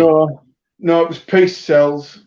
But then So Far So Good came not long after, and I immediately took to that because I love that album. So I just think Peace Sells has got a bit more. It's a bit more aggressive. It's got a bit more sort of arrogance. It's still got a bit of that. I was kicked out of Metallica anger in it, you know. I do like So Far So Good. So don't get me wrong. I think that's an absolute belter of an album. I really do. But I think I quite like that Chris Poland element of Peace Sells as well. Who else is going to show one of the big fuckers? I will. Right. Oh God, here we go. No, right. What you've got to evil laugh before he shows something. This here, right? Right. Yeah. I'm gonna explain why this is so awesome. Right. I'm gonna go for a shit. No, I'm just going to get another drink. I'll tell you why this is so awesome. This actually ruined live concerts for me for a long time, believe it or not. Because just after I got into this whole thing, I had missed the video for Cry Tough. That had already came out by the time I discovered metal. But Talk Dirty to Me was just coming out when I was getting into all this. And the video for Talk Dirty to Me has got really fast camera work, and they're like sliding around and they're being fucking totally cheesy and, you know, spinning the microphones and doing all this. But I watched that video as a kid, and it was all going on, you know, the editing was great on it, so it was all happening. And then when I seen some live footage of a band, it might sound ridiculous now, but because all that wasn't going on and it didn't seem as exciting as the Talk Dirty to Me video, I was thinking, oh, fucking hell, maybe I'd like all this, maybe all this heavy metal isn't going to be for me. I honestly thought that's how big an impact that video had on me. I thought after seeing some live footage, maybe I've got this wrong. Maybe this isn't going to be any good for me after all, because it's actually shit. When I watch people on stage live, that's boring compared to the Talk Dirty to Me video. And the other thing that makes it like an absolute, and anyone, I understand. I know Andy got this album a few years ago and he was a bit like, ugh. But you've got to have got this, I think, at the time, because this album just talks about. Can we focus? Peter hates another band. This album, the sort of narrative on it is the rock and roll excess, the rock and roll lifestyle. This is really annoying me. I can't focus. You're sticking up for you, don't worry. You're supposed to ignore that and talk like a professional, for fuck's sake. Come on.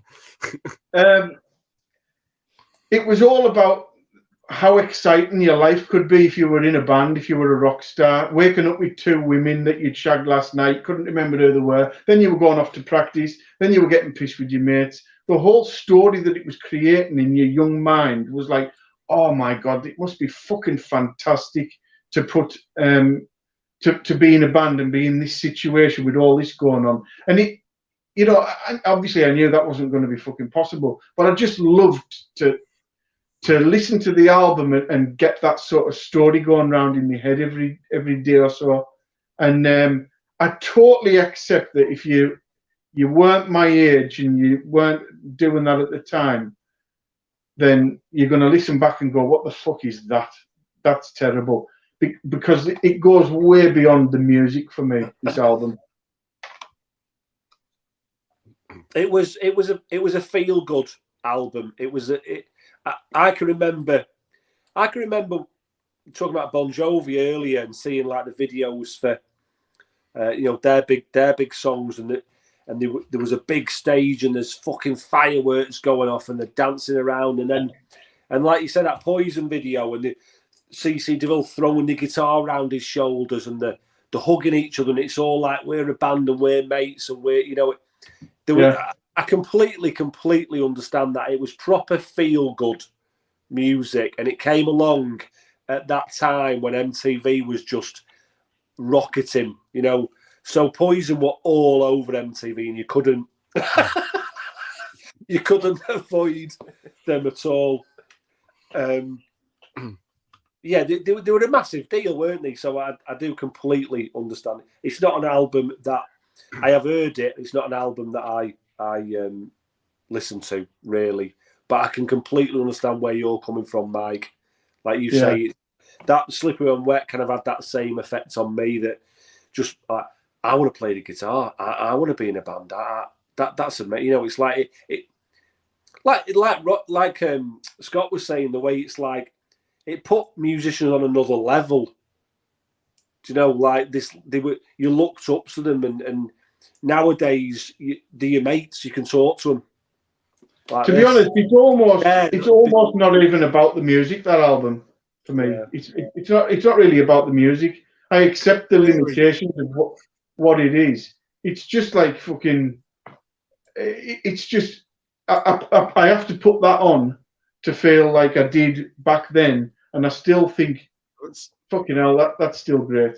And that's exactly what Mark spoke about at the very start about, you know, there's nostalgia associated with things. It doesn't have to be an album that everybody thinks is a classic. If it does something for you, then, you know, that's good enough for me. I mean, I've got the album because it was on. While I was going through that, I've got to buy everything that's Music for Nations. So I bought it because it was Music for Nations. But I played it. I gave it a go, and it's just, you know, growing up in Cardiff in 1986, and you just get your head kicked in if you looked anything like that. And to me, I was just getting to thrash, and to me, it was like it was poles apart. You couldn't do both. You absolutely couldn't do both, and that was what was going on in my head. And I bought that one and the second album in a bundle for about $5 off eBay. I sold the second one recently for $10, so I'm already quids in. I don't think that will last, but because it's the Music for Nations, well, I'll keep it for now. The way I see it, right, and this is the way I would think of it as like a 17-year-old, 18-year-old guy.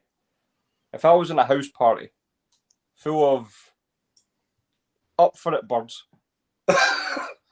would I rather have Poison on, or would I rather have Kill 'Em All on?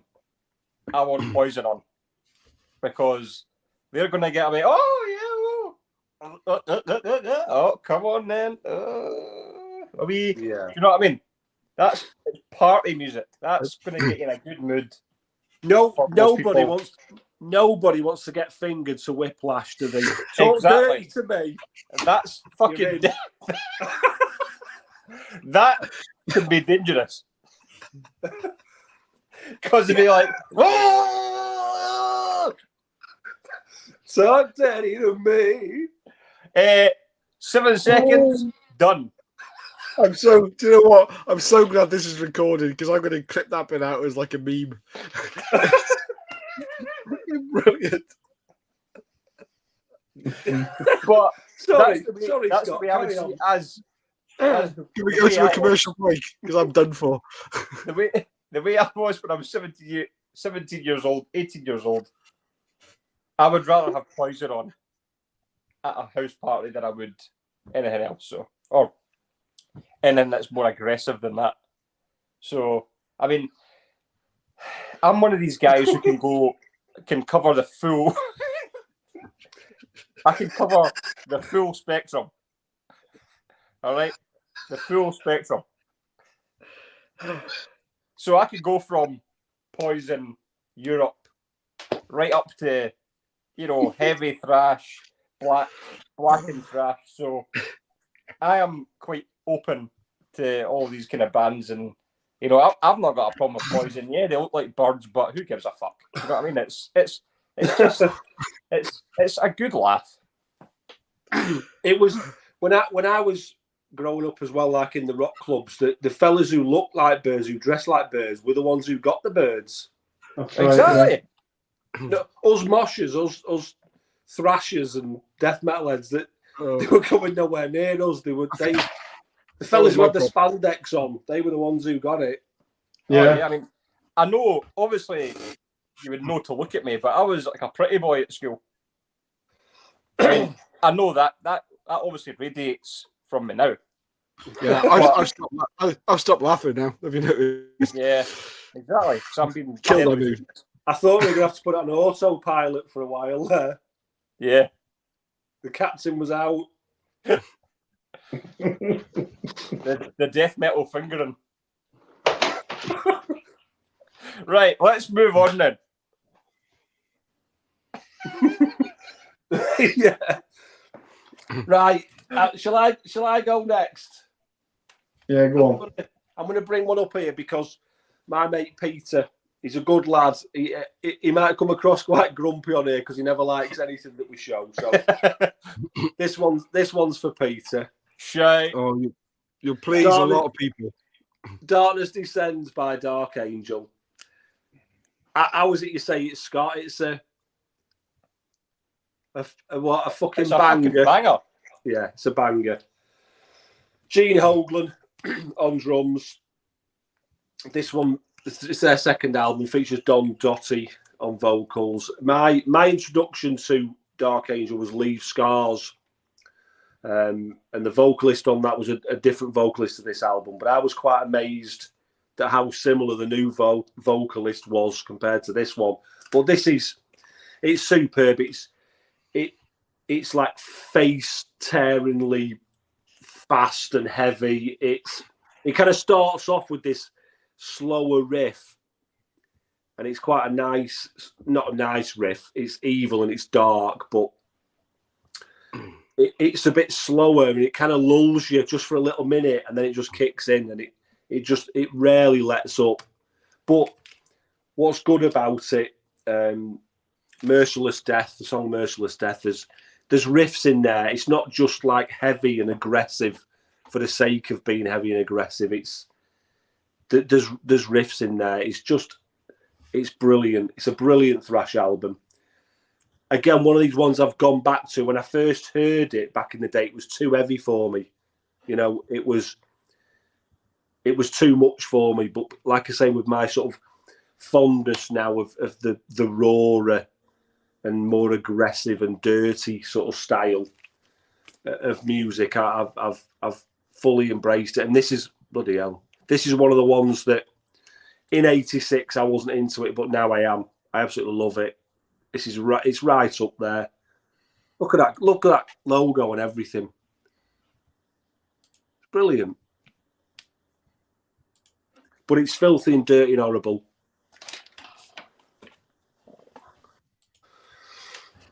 I don't have it. I've only got Dark Scars, I have to admit.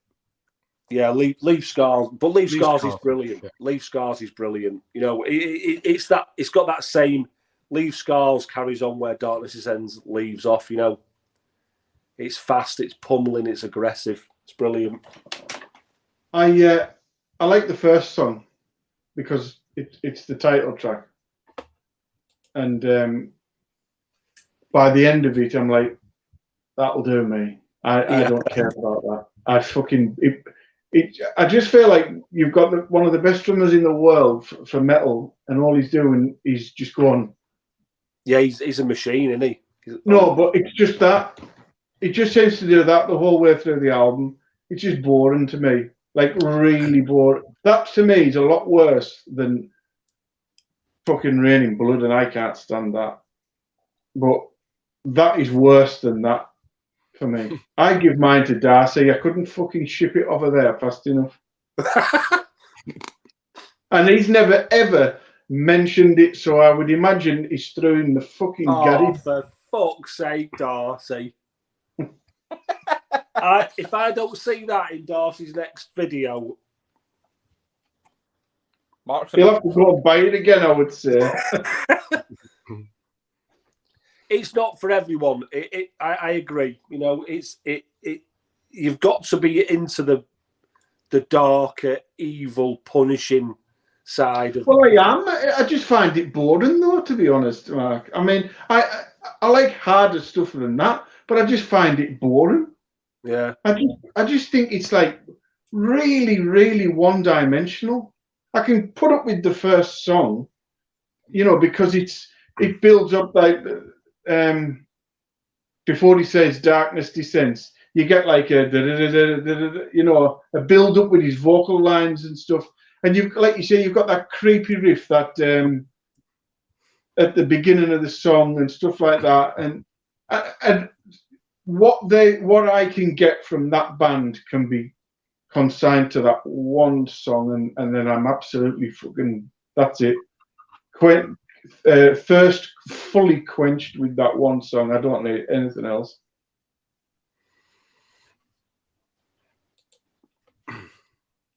Well, There's a band that have Rotten Dead Carcass. I'd love to see Rotten Dead Carcass watching you show Poison. I'd love to see, like Gogglebox. I'd like to see Rotten Dead Carcass sitting here going, fucking Poison. Fuck.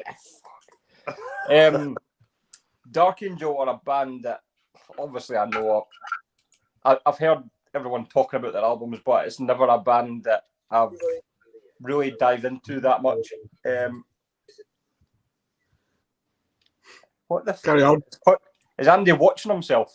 Yeah, I got bored with you. Sorry. It's just a band that I've not dived into yet. Obviously, I'll get there, but there's always other stuff in front of that. But I've not really got much to say. Cool. Who's next? Who's going next? Andy, I think. I'm going to go big. Big. Go big. Because it is probably my favourite album from '86, regardless of the fact that lots of people think it's overplayed. But it was my intro to Metallica, and I fucking love this album. Everything about it, start to finish. Battery was the first song I ever heard from Metallica. It's a bit like P-Cells. I don't need to sell it. Yeah. It's a fucking banger. It's a banger. What's Battery? Andy, what's a battery? It's something you put in toys to make them work. I know, but does anyone know what the fuck that's about? It's a war song, is it not? No. It's about the street that they grew up in, but it really doesn't make a lot of sense, does it? I mean, 30 odd years we've listened to that and don't really know what the fuck it's about. I don't care. It could be Assault and Battery. They grew up on. They used to play their earliest gigs on Battery Street. All right, I never knew that. I never knew that. But I love it anyway. That's one of the, in my opinion, one of the greatest albums ever. It's like that. That's like Slippery When Wet was talking about, like a life-changing album. That was the next point. Once I'd got into heavier music and I was enjoying rock music, if you will, I was listening. I wanted to learn to play the guitar, so I was very focused on listening to the musicianship in bands, and I liked the lead guitars, and I remember hearing Dokken and George Lynch play, and all of a sudden, what I wanted from music was riffs. I wanted guitars. It wasn't about the singing anymore. I wanted riffs. I wanted songs that were built on the riffs. And I bought Master of Puppets, and I went back to my mum and dad's house, and they had a little tape player in the kitchen. And it was a Saturday afternoon, and I put it on, stuck it in the cassette player, sat there, and I just played it over and over again. I remember vividly just sitting there thinking, I have been waiting for this, like what felt like all my life, that type of music. It was at that moment. There was no going back then, you know what I mean? There was no going back to Bon Jovi and Van Halen. It was only going to had to be riff based. I didn't give a fuck what they were singing about. I didn't even care if the vocalist didn't even have a great voice. It was just all about the riffs, It was just a massive, massive album for me. That massive. It's one of those albums that it's even if you're not like a metal fan, you're probably possibly aware of. And it was when I first got into metal, you'd go through YouTube and you're on the internet and all this kind of stuff, and it's an album it gets mentioned in top lists and stuff. You think this gets mentioned a lot. This is gets quite high praise. Like I better check this out. As soon as you play it, you go, oh yeah, That's why it gets fucking hyped. Yeah. You go, that's fucking awesome. Do you know what I mean? I've even watched I don't know if any of you guys watch like reaction videos, but I've watched a couple of reaction videos on even the song Master of Puppets, and the folk who have never heard Metallica before, or even it's like even if you watch like singing coaches watching or listening to the song, they go, "Jesus Christ, this is amazing," and you're like, "Yeah, it is fucking right, it's amazing." Yeah. You know what I mean? You know, it's not one you've got to kind of dig into, or you know, it needs multiple listens. As soon as you listen to it, you go, "Oh fuck, aye, this is the tits."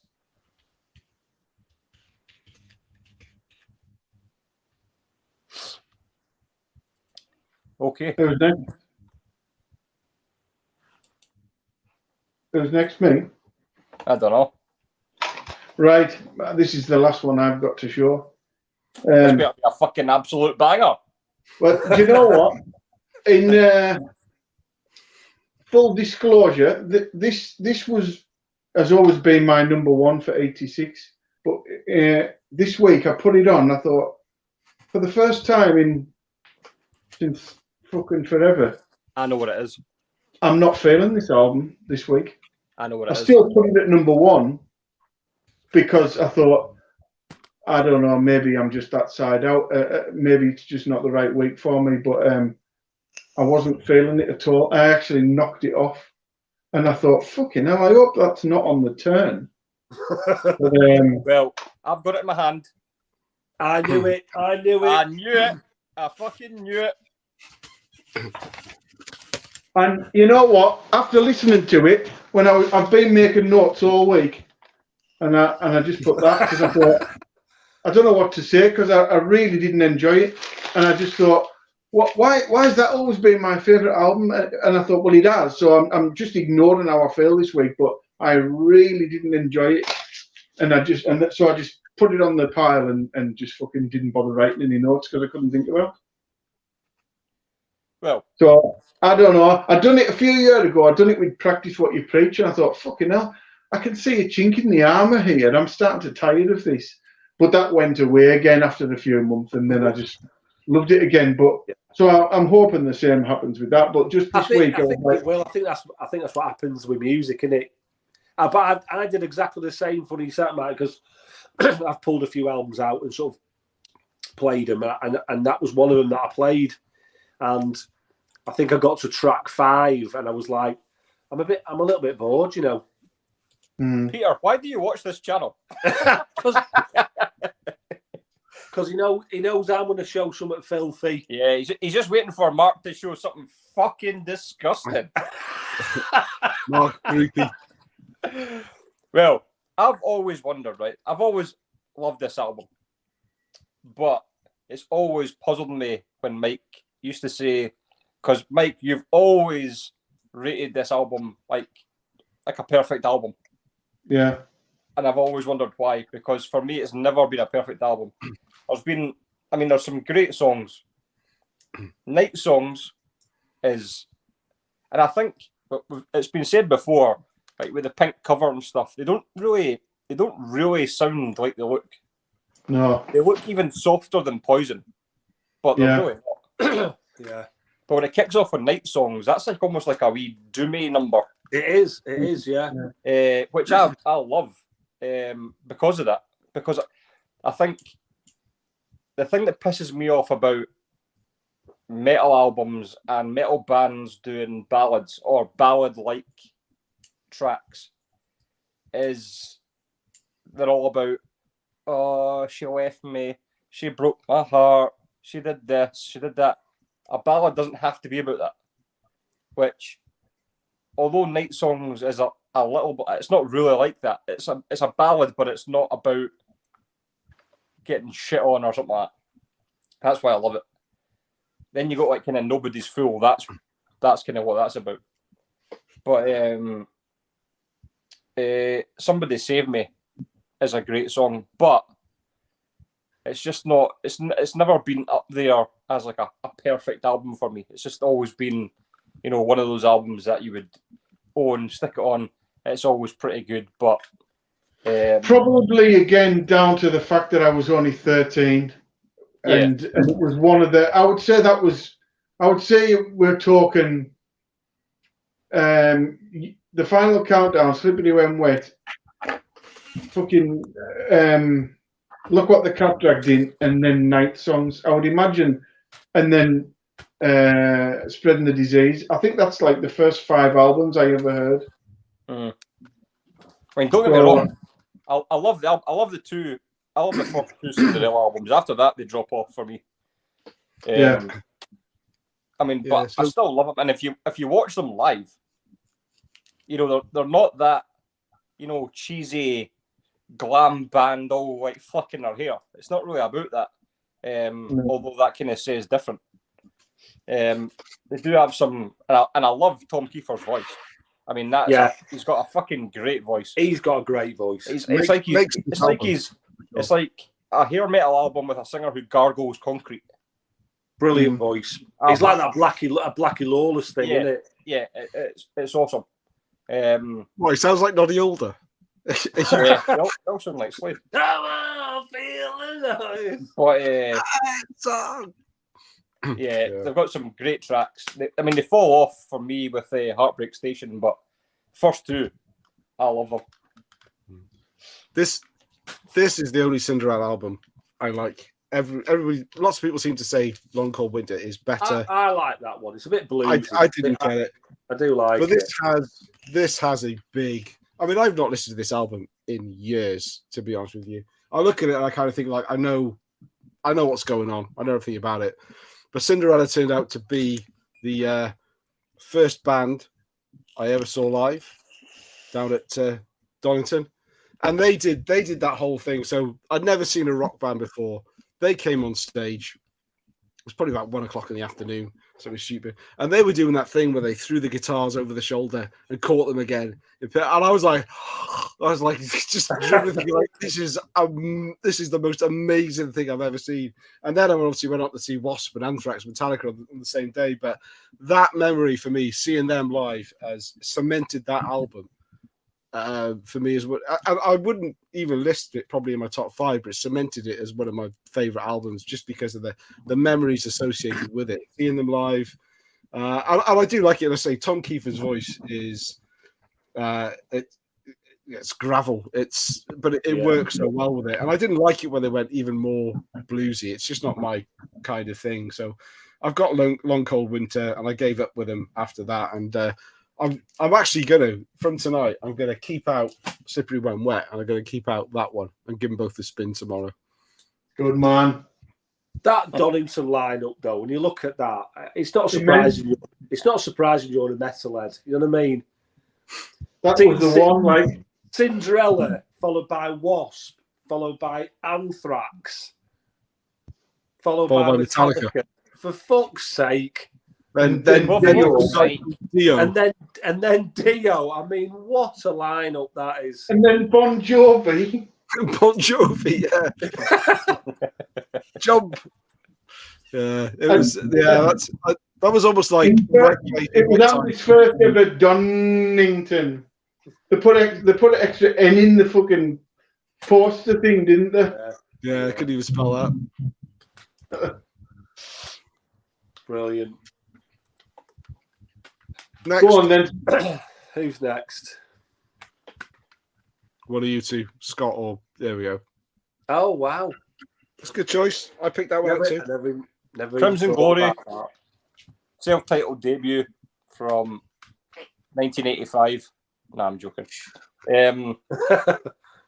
This is another one I discovered when I was watching videos early on YouTube, probably about 7 years ago or something. First off, lead singer Midnight, absolutely awesome. Just got that amazing range. Puts in an absolute stellar performance. The thing that's and I've said this before in this stream, the first song for me is like a big thing when I'm listening to that album. And the first song on this, Valhalla, is just insanely good. It's immense. I actually used that early on when I was making YouTube videos. That was the song I used in my intro. The intro to Valhalla, amazing. Dragon Lady, Heart of Steel, Azrael is awesome. Queen of the Masquerade. It's just an amazing album. That kind of US power metal, which I love. It's along the lines of, I was going to say Hex, but Weatherwolf, just awesome. The heavier than they sound or look. I was always put off back in the day with Midnight wearing the fucking Phantom of the Opera sort of gear, Yeah. And the name of the band, Crimson Glory. And when you listen to them, Peter, no. when you listen to that album, it's like Leatherwolf, isn't it? The name of the band, Leatherwolf, when you hear them, it's a lot heavier than you're expecting it to from the name of the band. I like that Crimson. I like. There's a second one called Transcendence, something like that. That's good. Yeah, that's good as well. Yeah, it's a great album as well. But I like both of those Crimson Glory albums. Yeah, that's a good one. But like I say, back in the day, back then, it was a bit too much for me. A bit like the Night Songs thing. When you look at the cover, you think, fucking hell. Yeah. But they're heavier than they look. Yeah. It's one I was good. I was always loved it. No, it's all right. When you go, Andy. Yeah, I was going to say I think they're a better band, and in the similar bracket to Queensryche, but obviously John doesn't agree. But I got this copy, courtesy of Scott.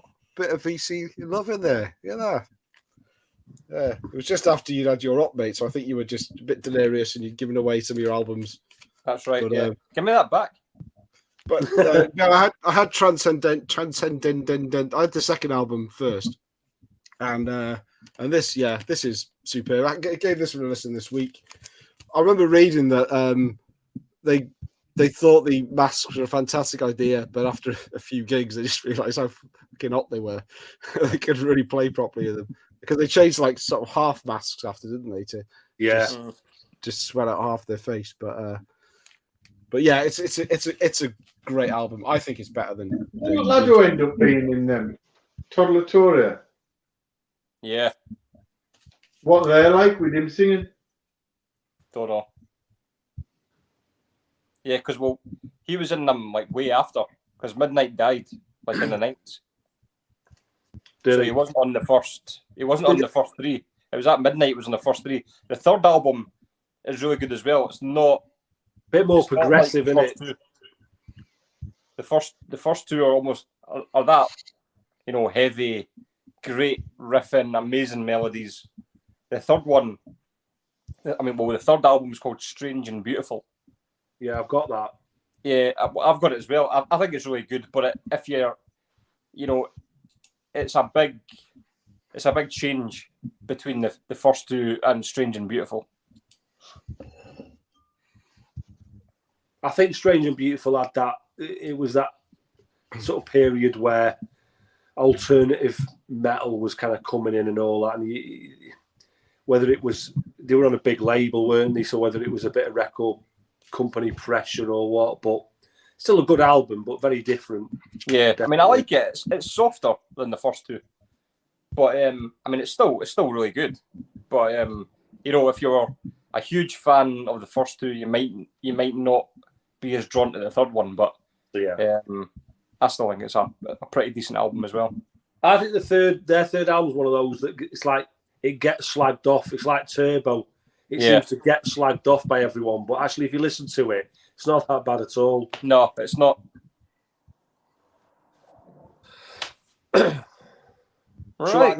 Shall I show another one? Yeah, go on. This is one I don't know if any of you boys will have heard this, but Whiplash, Power and Pain. Look at that album. Look at that cover. That's like Scott when he's had not getting fingered, is he? Yeah, Scott when he's had too many of those fruity vodkas. Oh, don't have. They're good, like. This is quality. This is one, again, back in '86, I had no idea about this one. But I've gone back to it. I think the second album, Ticket to Mayhem, that was my introduction to them. But this is fast and aggressive and raw thrash metal. What I always got off this is the Ultraviolence by Death Angel. I'm convinced Rob Cavastani was listening to this album before they recorded, because there's so many little sort of the sort of noodly riffs and of guitar that Cavastani plays on the Ultraviolence, and some of the solos and the tone he has. If you like the Ultraviolence by Death Angel, you should definitely, if you've never heard it, definitely check it out. I think it sounds more like Kill 'Em All, a faster Kill 'Em All, and a bit like Hell Ripper. It's 86, so it has got that real sort of evil vibe. In fact, I was playing this in the car when we drove up to Scotland. Yeah, the music is fucking awesome. The only thing that lets it down for me a little bit, and not much, because it's fucking a great album, is most singers have a low voice and a high voice. He's only got everything all the time.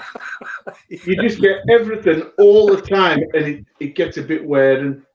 But musically, it's fucking astonishing. I like to hear him sing "Heaven Can Wait." It's just a little bit of a fatigue when you're a bit like, I wish you would have a lower voice just to mix it up, because it's just a fucking 100% all the time, and it's just but it's the best one. I don't think the second album's as good. Yeah, this version's got the second album on that one there. I think I prefer. Pete's got such a nice collection. I've not got that. He's got it on cassette, but he would, because he's got a fucking awesome collection. But I think I prefer this first album to the second one.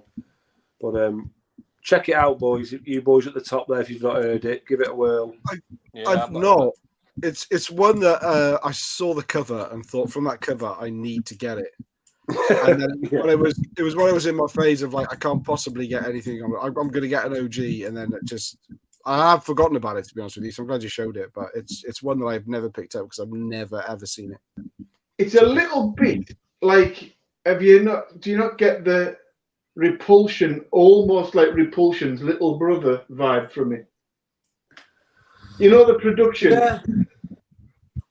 It's a bit like the Repulsion album, production wise, only a bit cleaner and not as extreme. And I think Andy will enjoy it, because I agree with you. It's definitely got that Hell Ripper sort of Kill 'Em All feel to it. It's not got a typical American sound, does it? It's got that European sort of darkness to it. But yeah, I think you'll enjoy it. I think Scott will enjoy it, to be honest, as well. I think both of them will. Yeah. It's getting reissued on Dissonance Productions. Is it really? Nice. Well, the first 3 albums, but it's in a digipack. All right. They're doing loads on CD. They've got like Toxic's first 2. Carnivore.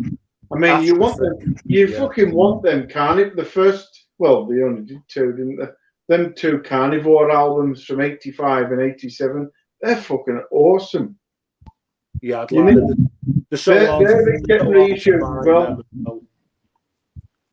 You what? They're so hard to find. I know, but that Dissonance is doing all them. Yeah, I'm jealous of Peter's collection as well. I speak to Peter quite a bit through Messenger, and he has got an amazing collection. I think we've got Peter, his wife, and his son in the chat, and it looks like they're going through a divorce because they can't decide who likes Cinderella. And I'll not be putting all the messages up because, I don't want to get involved in a domestic. Zach, that his mum and dad are playing this out in front of such a huge audience here tonight, but I hope all goes well for you. We're honoured. Yeah, they've chosen this as their platform for that, so that's great. Therapy, and it's all saved in the chat for the lawyers. He's a good I'm going to get another one to show. I've been listening. Oh, here he goes. He's on a roll now. I know Scott doesn't think Pete's very happy, but he is. He's a lovely fella. He's a proper nice bloke. Have you ever heard that? Fate's warning awaken the Guardian. Now, I've been listening to that last couple of weeks. This is like a fancy set with a DVD and stuff. But it's one that you need to work at a little bit, because sometimes I listen to it and think, fucking hell, this is going to be in my top however many albums at some point. I can feel it coming. And then 10 minutes later, I'm like, oh, get that whiny cunt off. It's really weird. I'm like drawn. Yeah.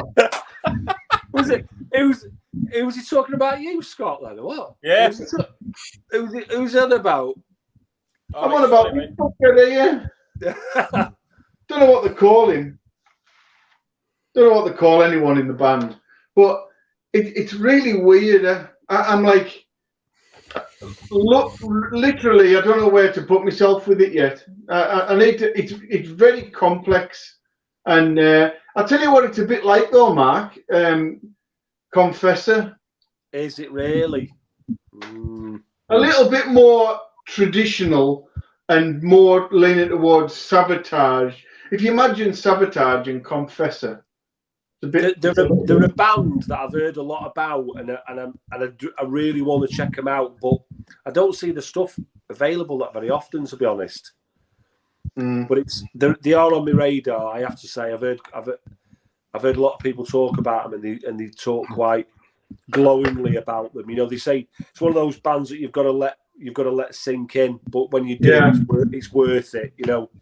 I am not there yet. You what? Are they proggy? They're not overly proggy that you would be put off by them.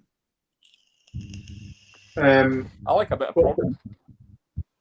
It's as I say, it's a bit like I really don't know where to put myself with them yet. I was saying to Jürgen through the week about it. It's like I can swing from fucking hell, this is right up there for me, till fucking throw it out the car window in a quarter of an hour. And I'm sure I was thinking of getting another one that I can't remember what the other one's called.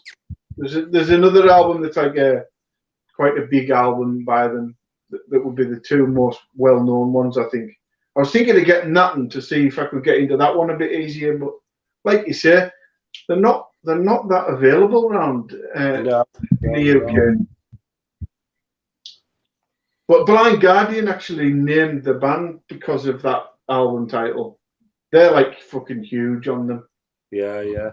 And there's a song, one of the songs is called Angels and Wizards, or Demons and Wizards or something. So okay. That'll be where that name comes from as well.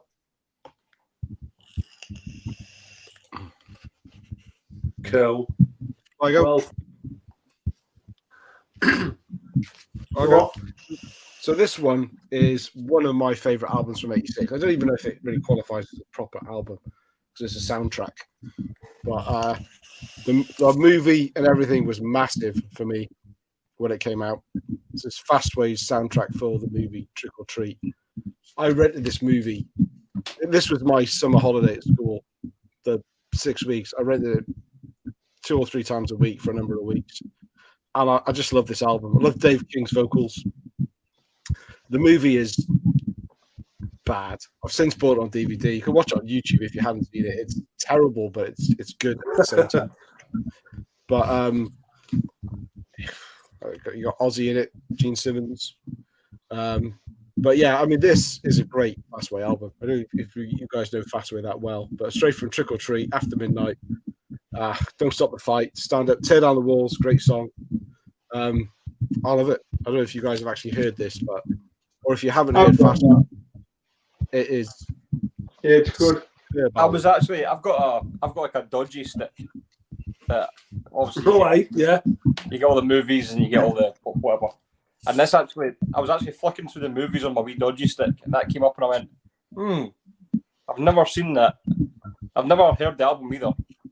I thought I might watch that, and then I read it, and I was like, you can go into it and you can read the wee description about it. I was like, nah, I'm not watching that. You know what? It's so bad. Without giving too much of it away, it's obviously there's this kid. I think his name's Eric. Is it like a ghost singer? Yeah, he plays his record backwards because you got is it Sammy Kerr is the this kid's idol dies, and then he gets a test pressing of his album and he plays it backwards, and he comes alive through the speakers. Proper real Titanic stuff that we got in the 80s, and this kid is victimized for being a metal fan. All the jocks in the US, they all hate him and pick on him. But then at the end of school prom, they've got a metal band on, which seems kind of ridiculous because everybody hates metal, but they got a metal band on. And he realizes that he's got to kind of stop the metal guy from destroying the town. See, honestly, watch it. Watch it, but it is bad. But it's that just sounds far. It's far too unrealistic for me. I'll just stick to Lord of the Rings. Just have one of those edibles and then watch it. Oh, fucking hell. Christ, about that. Oh, God. Do you know what? I'm going round because it's going to be a seat. Cloudy and the Rock Scout on edibles watching Trick or Treat. Oh, fuck! I don't need edibles to watch Trick or Treat. I'll be stuck on the sofa watching it. I'm not moving. I've never seen it either. I'd never even heard of the film or the soundtrack until a couple of years ago. I don't know why, because I would have thought something like that would have proper appealed to me back in the day. The age I would have been, been right on my street. That I'll have to watch it. I am going to watch it. I'm going to try and find some edibles. Oh, yeah. I'm sure I'll be able to find some of those in Birkenhead, won't I? Oh, well, this is what it says. It says Eric Weinbauer is a typical all-American teenager. At least he was until he fell under the evil spell of rock music. Now he's obsessed with his star idol Sammy Kerr, and as Halloween approaches, Eddie begins to realize this isn't only rock and roll; it's life. Wow. What's his name? What's his name? Has he not got a channel on YouTube? Eric Weinbender. Yeah, is that Eddie Weinbender? Oh. I thought it was our Eric there. I thought, wow. Mike, are you underwater again? Have I done what? Are you underwater again? Oh, right, hang on then.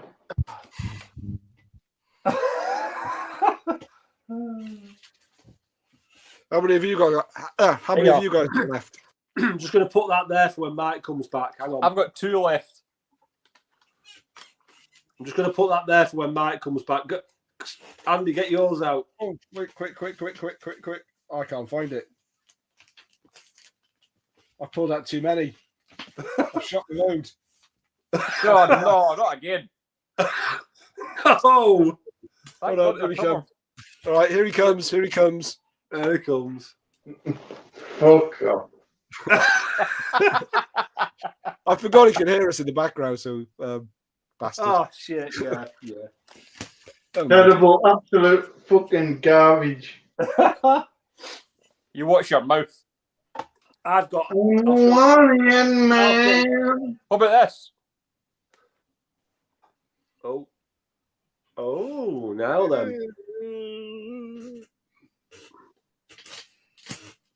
Let me think about what's on that. Have a think. And get back to us. Where the fuck is it? I don't know. You sent me that. I know I did. This is like the year have of... you sold it? This is like a year of the Rock Scouts VCLT. Yeah. Has that got a shot in the dark on it? It has. Oh, yeah. I love that song. Killer of Giants, that's a great one. That's one of my favourite Aussie songs, that. Although, this is another album that is probably maligned by a lot of people. Yeah. But it's a good cover as well. Yeah, and it's kind of known as Ozzy's hair metal album, but it's not really. Right. Okay. He's got fucking blonde hair in it. That's pretty much as far it goes. But I mean, the only song I can't stand is "Thank God for the Bomb." Is a absolutely shocking song. But you've got Lightning Strikes, Kill of Giants, Shot in the Dark, which is awesome. Yeah, what a song. The Ultimate Sin is also a great song as well. Secret Loser, it's just all right. It's not. I can't remember Fool Like You. I can't remember that last song. It's not an absolutely amazing album, and it's not like one of its. But I'd definitely put it up there with one of his best. Do you know what I mean? It's in the top half of what he's done, isn't it? Oh, definitely. And try to get one of these versions of the CDs is a fucking nightmare. But this was like the first album I heard from Ozzy all the way through. And, it was that way I was always like looking for when I first started listening to metal, it was more hair metal, hard rock that I was listening to. So this was obviously the album I was drawn to. After hearing like Shot in the Dark, the title track. And it's just one that's always sat with me really well, apart from that Thank God for the Bomb. But it's always just been a really enjoyable album for me. And I just love that artwork's. Yeah, so it's brilliant, isn't it? But like I say, it was kind of like none of his like hair metal album because he had like the blonde hair and stuff. But things get a bit exaggerated at the time, don't they, when they happen? Oh, of course they do, because it doesn't really sound much different from any of his other stuff. Musically. But obviously, I think that Shot in the Dark was probably the reason why it got made out that way. But maybe it was just the year as well, because Poison coming along, and that whole thing. That I suppose '86 was maybe the beginning of that kind of hair metal thing, wasn't it? Uh-huh. He's always done that. They're always desperate to lump someone in a genre. Where can we put Ozzy? Well, he's got blonde hair now. We'll put him in hair metal. Ozzy's always tried to attach himself to something that was current. Yeah. Or Sharon was. Or Sharon He done it with that last album with that guy who I know nothing about, but he's a rapper. Yeah. So he's obviously a big deal in his area. So, and he's recorded a new album now, and I'm sure there'll be something with somebody. He just tries to, he just tries to keep going with whatever's popular, really. Sharon knows what she's doing, doesn't she? Yeah. But the thing is, though, it's not always all right. It might be a bad move musically, but business-wise, it's always yeah. Do you know That's what she's businesswoman. That's what she's all about. She's the businesswoman. She's the business brain. So yeah. Well, for me, right, he's almost. I mean, I think Ozzy Osbourne's great, and when I done my ranking of Ozzy Osbourne last year, I got like this whole massive, like, renewed appreciation for him after doing that ranking. I just thought I like him way more than I ever thought I did. But by the same, I think his metal credentials are non-existent, quite honestly.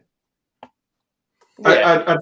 I don't actually think he's got any metal credentials at all. He's just a guy and a singer and entertainer that sort of leans into that aesthetic. But the thing is with that is that's only somebody that's only fans putting him in that box. Yeah. That's not him saying I'm the king of metal.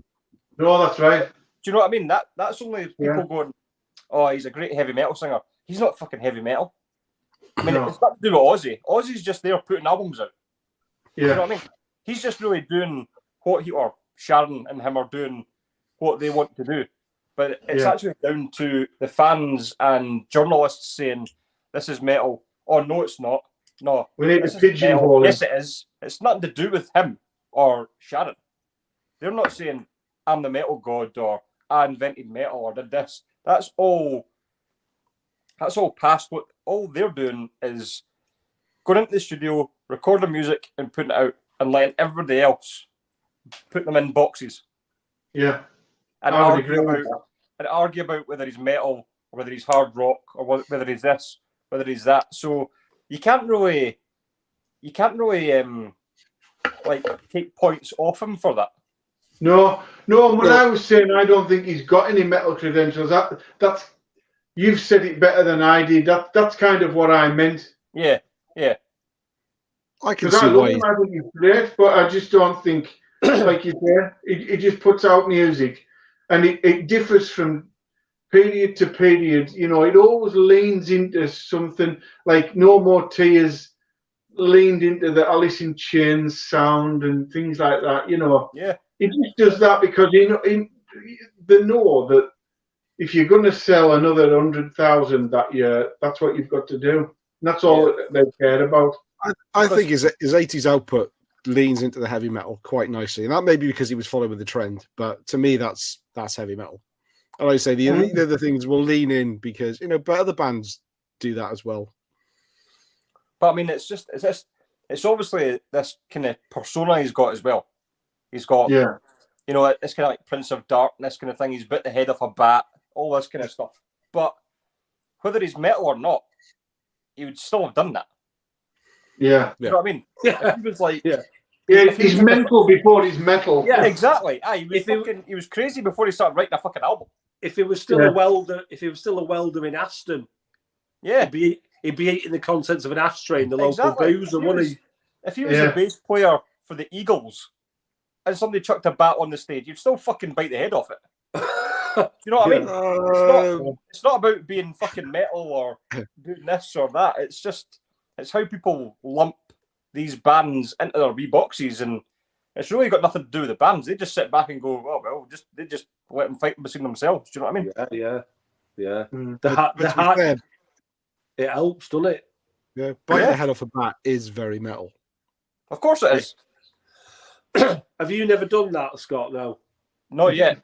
No, that could be my next story. Maybe we could. We'll do one night and a bat flew and I just bit its fucking head off. We'll do that before we go and see Hellripper. Yeah, that's not far away. As metal as fuck, we'll bite the heads off bats and then go and watch Hellripper. I'll film it and hold the coats if that's all right. Yeah, and I'll be like, with our blood so you don't like get blood on them. Sharon. Yeah. Honestly, the blood's off a bat. Yeah. We're going down that road again there. No, be don't careful. Do it. Too many of these fruit punch vodkas. Is it nice that? It looks good. It looks nice. So is that the neat stuff? Yeah. That's what it looks like. So right. ladies and gentlemen, Scott is drinking like just undiluted vodka. Yeah, it's so good though. It's only 35%, so it's more of a Fanny's vodka, really, isn't it? Every time I drink it, it starts to burn my eyes. So you get the fumes off it when you take a drink. Going to show you another album, boys. Another album. Let's do it. Voivod. Roar. Roar. Yeah. Perfectly said, Scott. Perfectly said. Now, this album plays quite a big part for me because I don't think it was 86 when I bought it, but me and Paul went to the local HMV shop and they had Violence, Eternal Nightmare on vinyl and this on vinyl. And I bought this. He bought Violence. And I got this home and played it and just shit my pants. Was like, what is that? It was so aggressive and angry and punky, and I don't even know what the words were, but it didn't scare me, but I was like, that's full on. That was full on for me.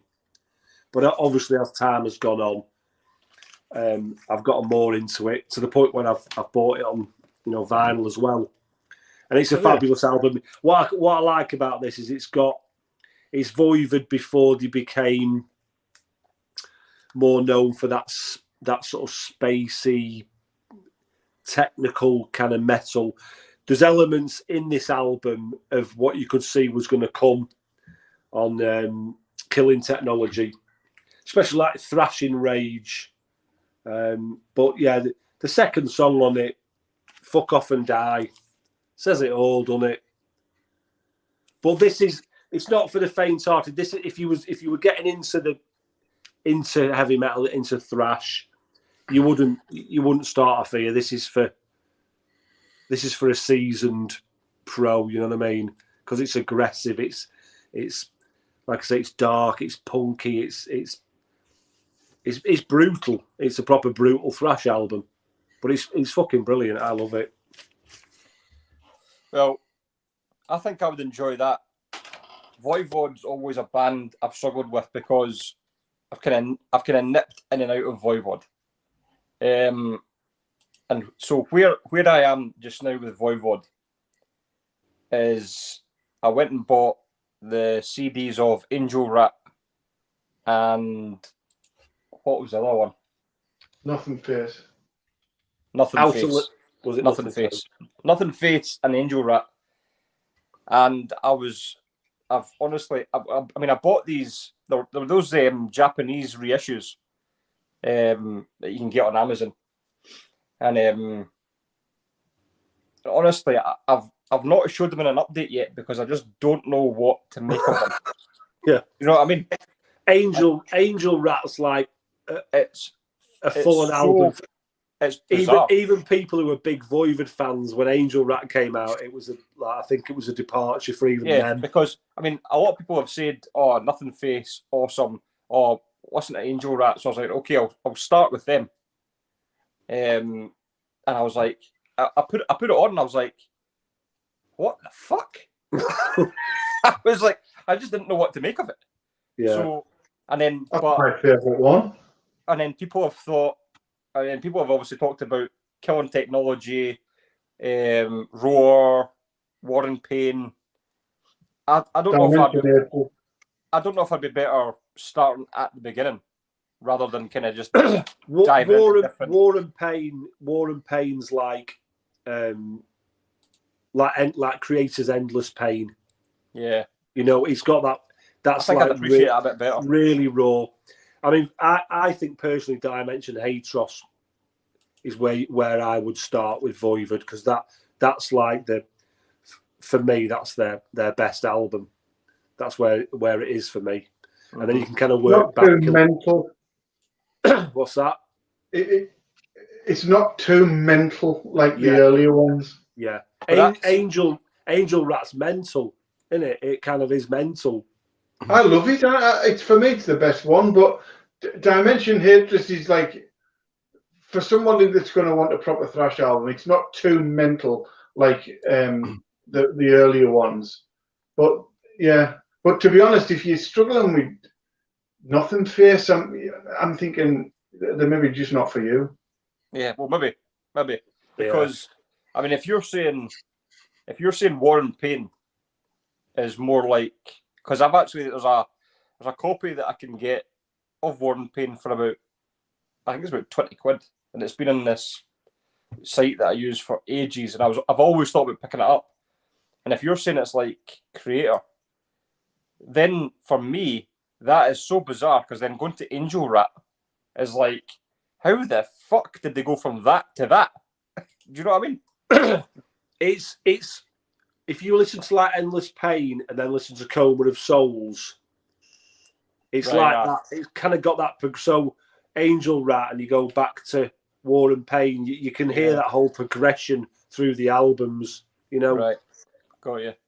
It's always a band that's it's always confused me, and I've always kind of gone. I've always like spent a couple of days with them, and then thought that's enough for now, and then maybe a month later I'll go back to them. and then go, oh, fucking hell, I'm even more confused now. Do you know what I mean? Yeah.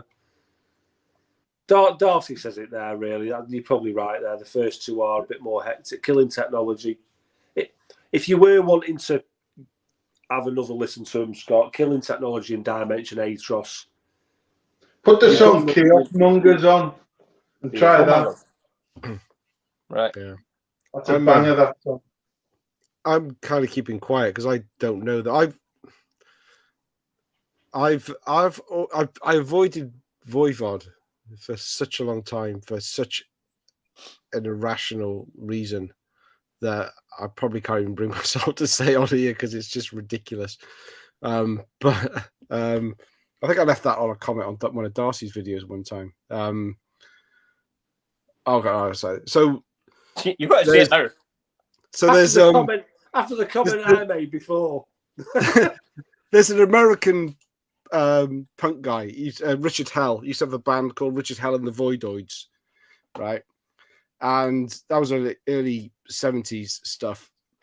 And I read a book of his, and I think it came out in early 70s. I read it when I was a teenager trying to just read different shit. And it was just such a fucking weird book. And the book was called The Voidoid. Right. And every time I see the name Voivod, I think of the Voidoids.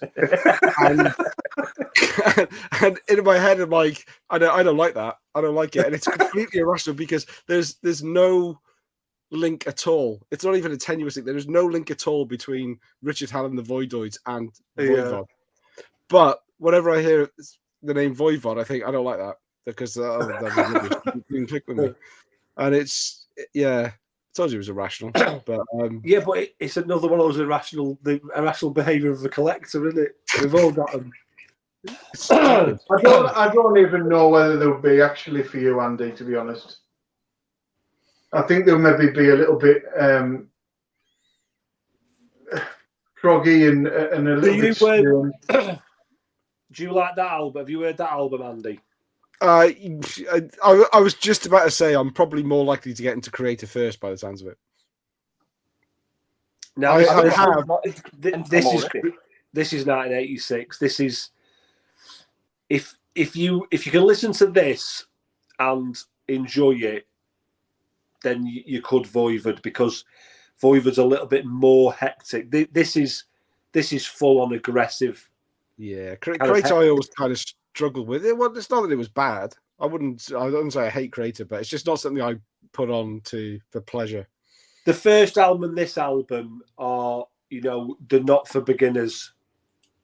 Terrible Certainty, Extreme Aggression. They're the ones, but this is aggressive. So if you were to like this, then you'd maybe like Voivod. But, Andy, you should try Come Of Souls. Yeah, you'd like that. You should try Creator's Come Of Souls. I think you'd like that. This is a fucking banger. This is another one of those albums that, just look at that cover. I think I bought it back in the day just because of the cover. Yeah. But I actually think they would like Endless Pain because it like Hellripper. Yeah, maybe. Yeah, maybe, yeah. It's not as organised. It's a little bit sort of looser and a bit rawer in it than Hellripper, but this is brilliant. But it's a bit like Raw, because when I first heard this was almost a little bit too much for me at the time. You listen to Peace Cells and Master of Puppets, and then discovering these and thinking, right, I'll check them out. I've always liked my thrash with the cleaner side of the this is that's one thing that never kind of I don't mind you can't like thrash and not like the aggressive vocals because it's probably 75% of it, but I never clicked with Creator. One day it's not a band I would ever give up on, but this is a great album though. It is angry and it is in your face, but it's a brilliant album. Absolutely brilliant. I love it. Pleasure to Kill. Pleasure to Kill. Anyway. Haven't can't wait. I can never go away.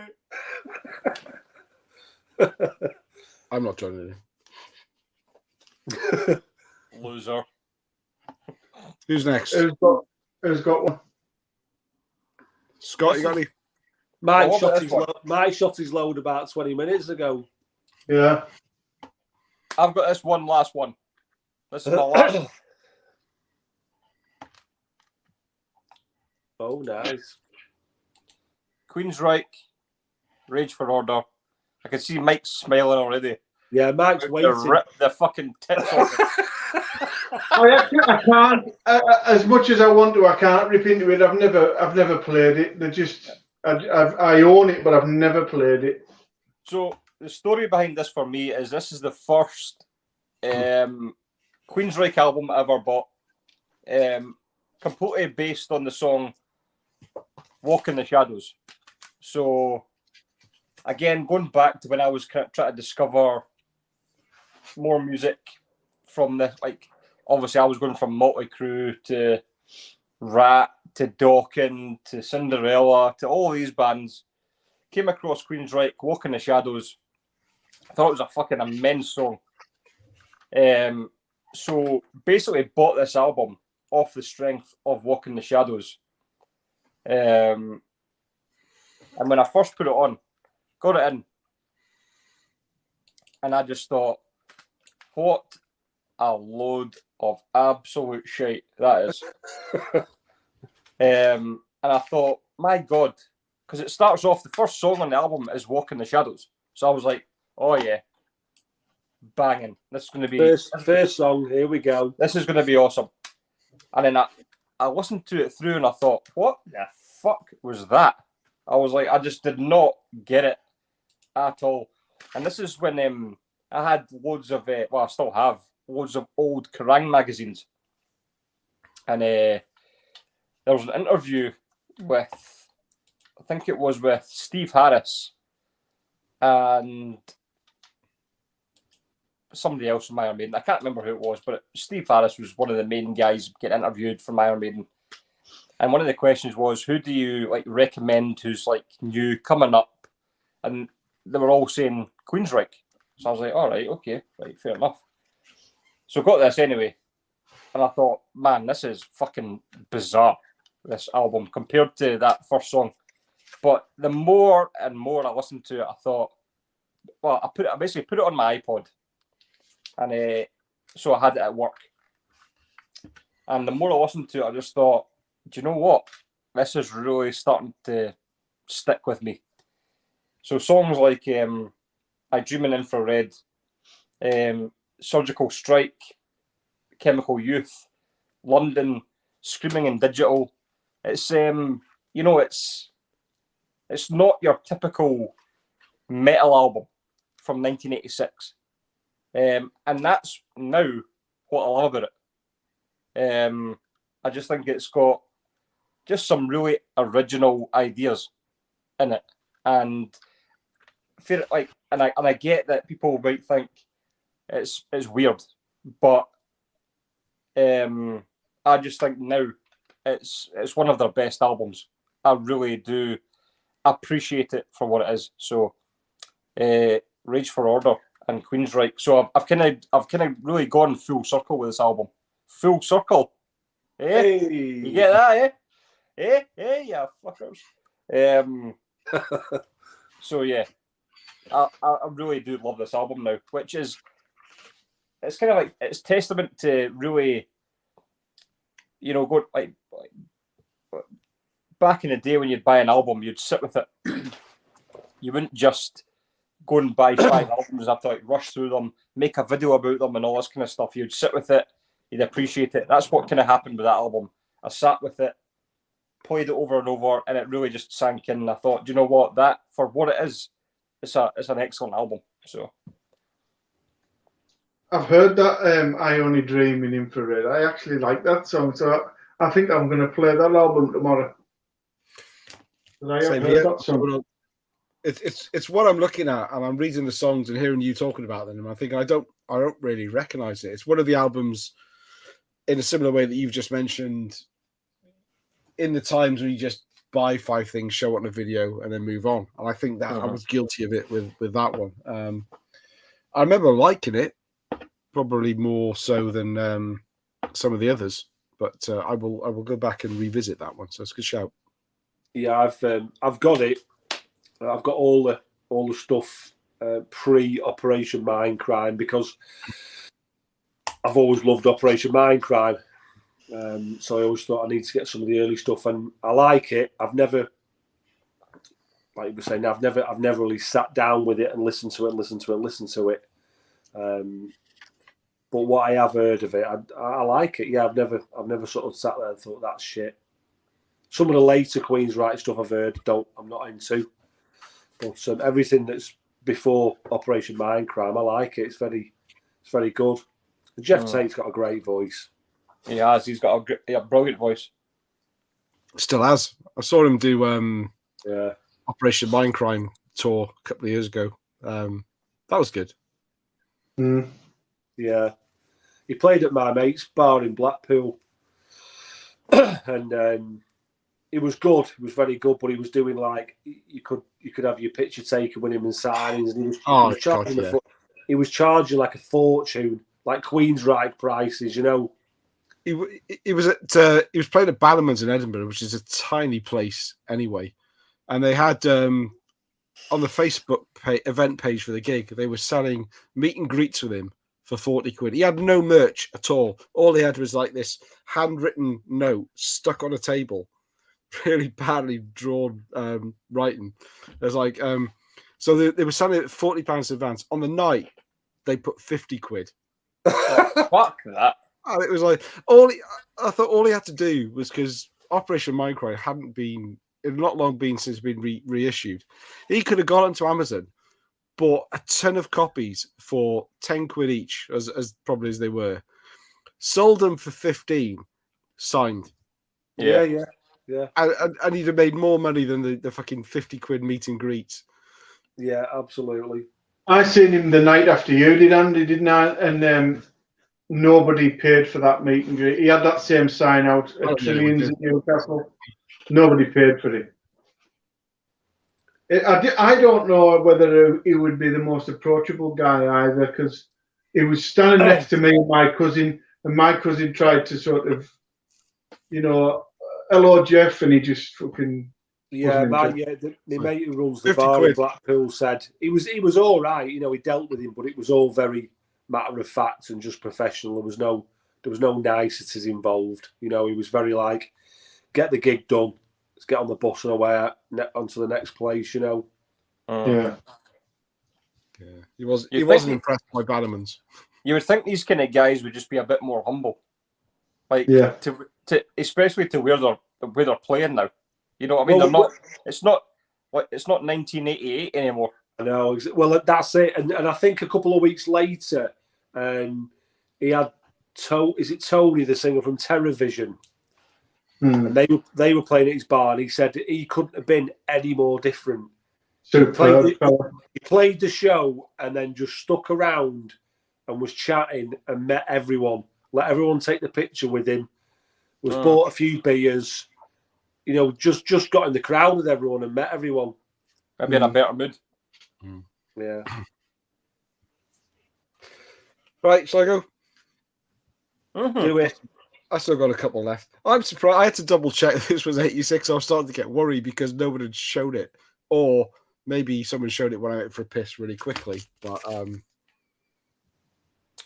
yeah. That was my next one. Yeah, that one.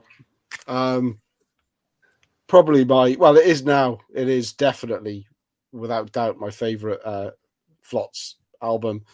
And that's because you've got 3 of them. Yeah. I've got 2. Before. 2? I've only got 2 Flots albums. Oh, no, I've got 3 of these. Only 2 Flots. And, yeah. No, I've got 2 in here, actually.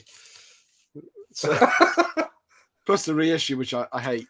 But we will go down that road again. But yeah, I mean, absolute killer album. I hate the fact that the track listing doesn't match the track listing on the record. Yeah, why is that? That is so annoying, isn't it? And also, actually, this is an idea I had for a video one time, which I never actually got around to doing, was this is one of those albums that you can guarantee, and I'm going to say it now, someone will say, Flotsam and Jetsam, first album, it's one with Jason Newsted on. And there are certain albums that people always say the same fucking thing every time they show an album, and that's one of them. Like "And Justice for All." Oh, it's the first one since Cliff Burton died, and there are a number of albums, certainly in the metal, that people will always mention something, and you think, God, everybody knows that. Everybody knows that. Why you mention it like it's the first time that someone's ever heard it? So I still do love the fact though that Jason Newsted in this band, and the third song is called "Fade to Black." Yes. Not knowing that he was ever going to be in Metallica playing a different version of "Fade to Black" live. It's not actually the third track though, is it? The third track, Desecrator. It's because they put the wrong fucking order on this side that you think it's the third track. You see? That's why it can never be a truly great album, because they put the track listing on the label in the middle, and you can't read it when it's spinning around, can you? You look at this and go, "What is that?" And it's like, bloody hell! Then they're singing "Desecrator" to "Fade to Black." That's amazing. Why have they got that name? I love that. But still, well. I think this is a fantastic album. It's an absolute classic. Do you know what I love about it as well? And it still retains. We know it's thrash metal, but it still retains that heavy metal edge to it. You know, some of the guitar melodies in there, the twin guitar sort of playing. It's just absolutely brilliant. Yeah, and you listen to Jason Newsted's bass playing on it, and you can understand. Oh, was he on it? The likes of see him there. That one there. Yeah. It's forever going to be known for the Jason Newsted thing, isn't it? There's no doubt about it. But he's great on here. It's a shame that was the last time he was heard until St. Anger.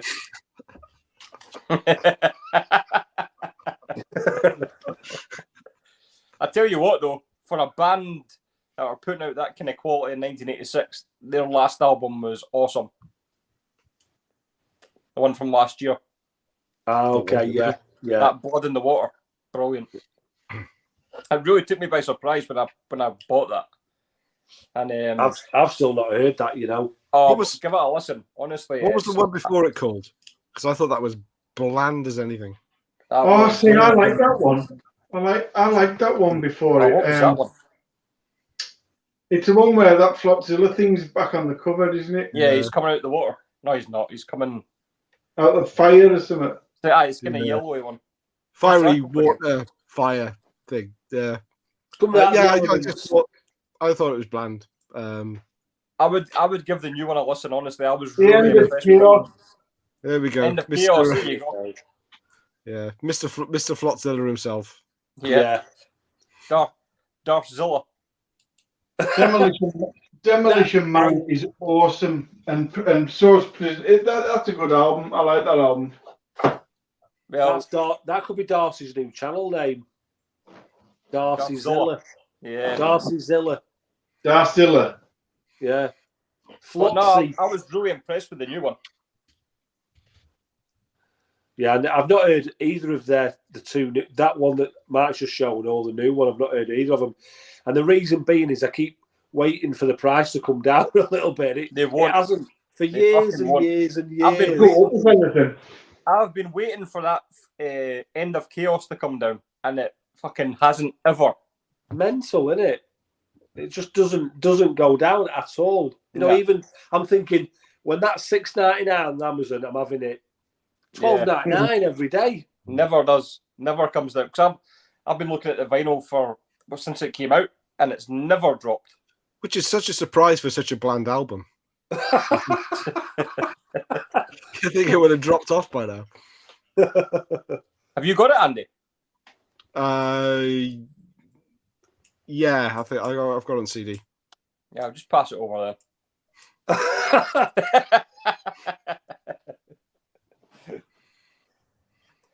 Well, here's another one we've not shown that everyone's expecting us to show, isn't it? Yeah. Mike's disgusted. I I don't know if it's just because South of Heaven was my introduction to them, but and I know a lot of people love this album and it gets a lot of love, but for me it's not as good as South of Heaven. South of Heaven's the album. That's the daddy. That's the one for me. Yeah, I enjoy this. I do enjoy it, and I always have done. But South of Heaven's a bit more. It's a bit more mature. It's a bit more. It's got a bit more depth to it. Yeah. I know. People might say it's slowed down a bit. It's become a little bit more, whatever. But I've always enjoyed South of Heaven more than this. I love this. Don't get me wrong. But and I like the fact that this is in and out. It's a short album. Straight to the point. But, I'll tell you what was good about that album, man. 1986. I've got to show it, haven't I? Yeah. I'll tell you what is good about that album. I love what Rick Rubin done with the production, because all that fucking reverb Slayer, that old, cavernous sounding Slayer. I'm not. It ruins it for me, that. But when they made that sound like right clear in your face, I think that was great.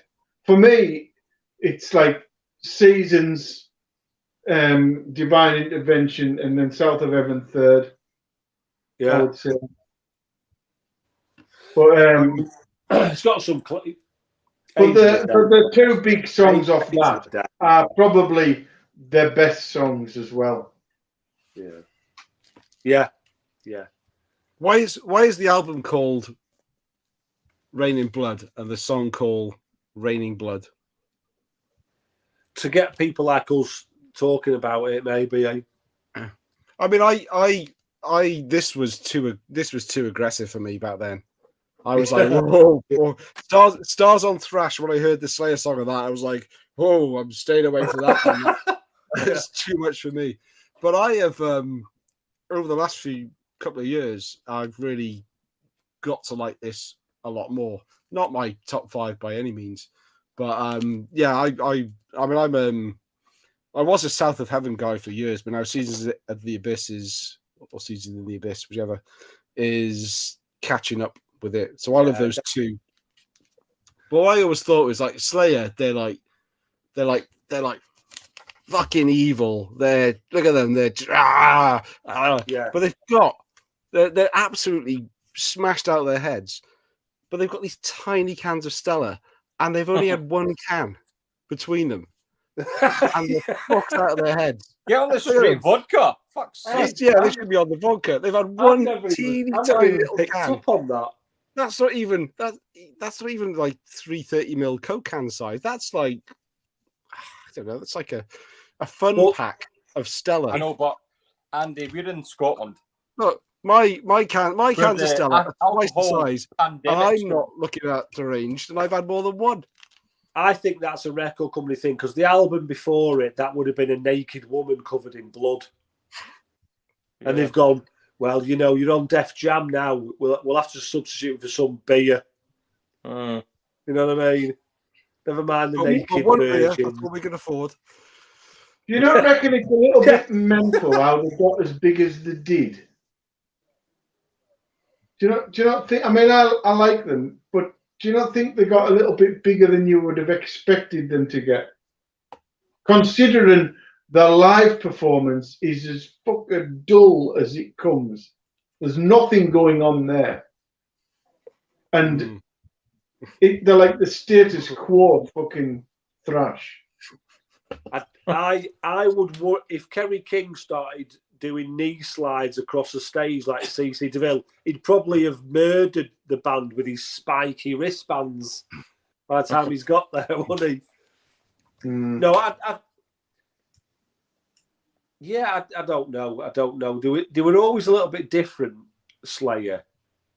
I think the fact that they signed to Def Jam as well, I think that, and then all of a sudden they had the involvement with the Beastie Boys. The management knew what they were doing, didn't they? Got them up there. But saying that, Raining Blood, South of Heaven, Seasons in the Abyss, they're 3 fucking bangers, if ever I've heard them. Everything after that, fucking brilliant. I like some of their albums after that, but I rarely listen to them. They're the three that I go to every time. Mm-hmm. Oh, Divine Intervention for me. Love it. The drum production is fucking awful, mind, but it's the album's good. Do like it, yeah. When did Divine Intervention come out? I'm sure I've got that one on CD, but 94. Let's have a look. It's got Ditto Head and it's a little bit. They polished it up a little bit for that album, didn't they? It's a bit more clinical sounding. I don't have that one. I'm gonna have to try and grab a copy of that. You'll get that for a couple of quid. Yeah. I thought I had most of them now, but there we go. We're living there. The only one you don't need is that Undisputed Attitude, which is like a compilation of a shitload of punk. I sold that one. Sorry. You don't need that fucking other one from '98 either. Really, it's a very different sound. Diabolicus, yeah. It's where they were shitting themselves, thinking they were going to lose out to Slipknot and System of a Down. They decided to try and react to that. It was definitely a new metal reaction, wasn't it? Yeah, it does have that feel to it. Definitely. Yeah, I've got a couple left which I can do quickly without have to go into too much detail. The first one is God, I never even expected to have anything by this band recently, but everyone's picked up the box set recently. But I'm absolutely loving Zombie Attack. What is it, Scott? What is it? It's a fucking banger. It's a fucking banger. Oh, it is. It is a fucking banger. I love it. I absolutely love it. When I played this in the lead up to this video, and it was one of the albums out of a few that got me fucking going. Track 6, Empty Tankard. Oh, it's quality. Try and say that without singing the music in your head. You know what I mean? Empty Tankard. Empty Tankard. Oh, it's a fucking... I tell you what, that box set is a steal, by the way. For anyone who's wanting that. It's on Amazon. It's on Amazon for 92 quid at the moment. That's a steal. And it was on 72 the other week.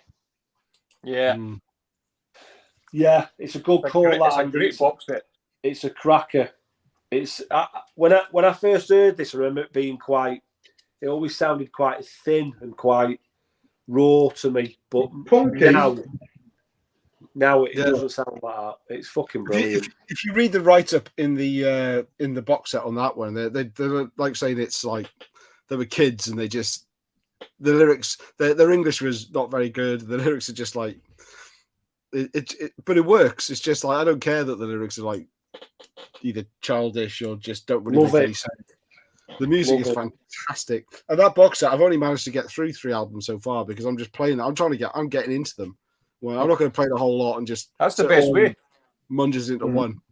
That album cover as well. That's a belter, isn't it? Yeah. Yeah. Yeah, great album, that. Great album.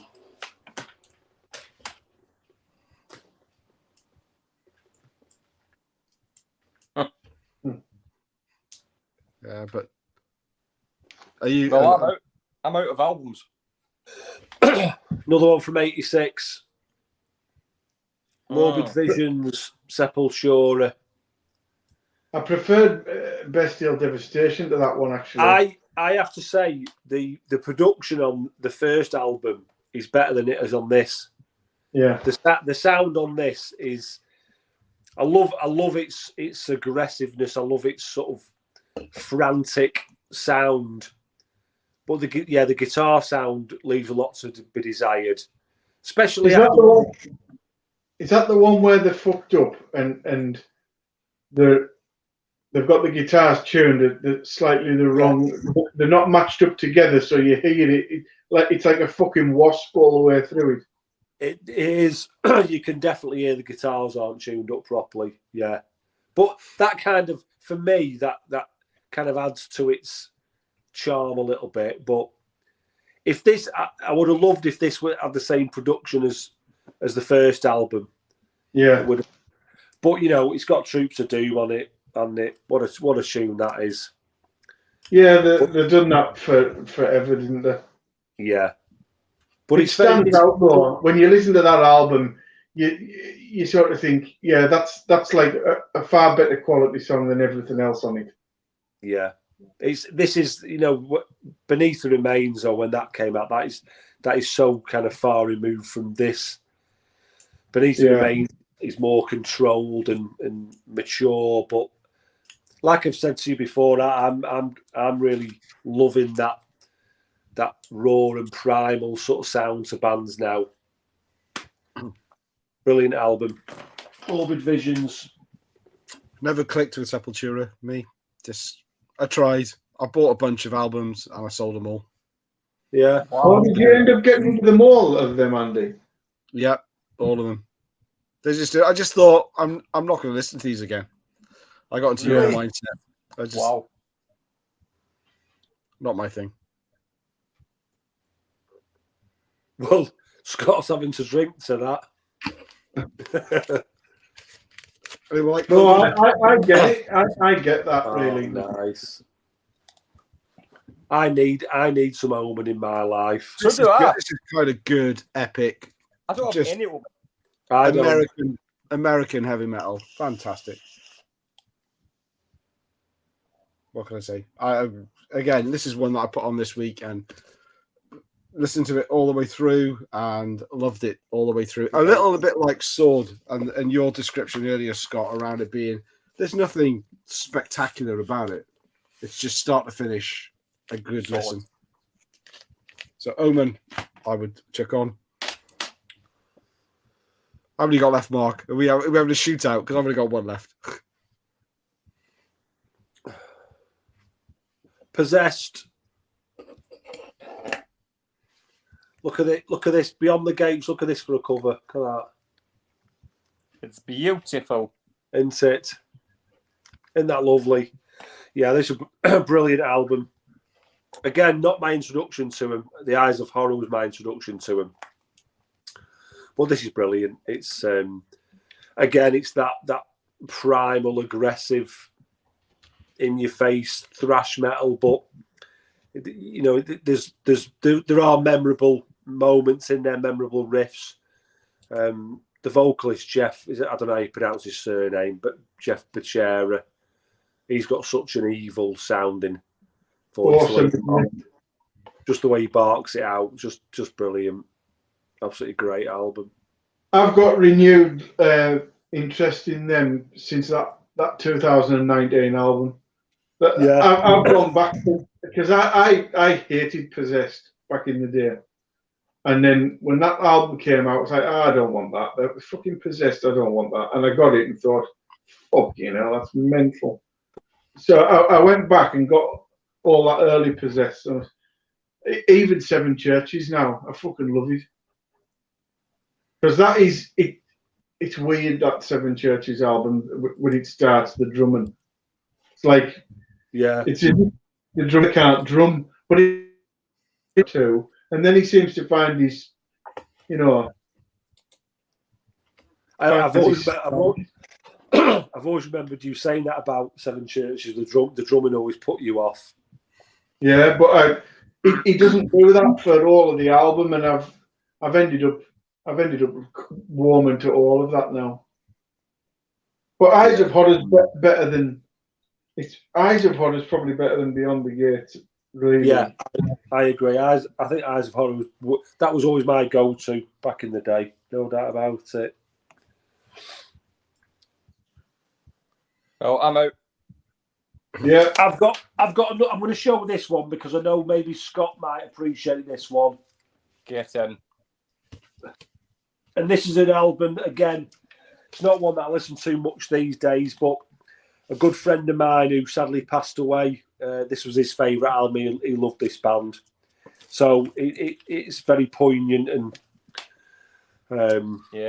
you know, it was always an album that I heard. It was never one that I listened to myself a lot, but because my mate played it whenever I was at his house or we were out and about, he was singing the tunes. You couldn't get away from it, you know.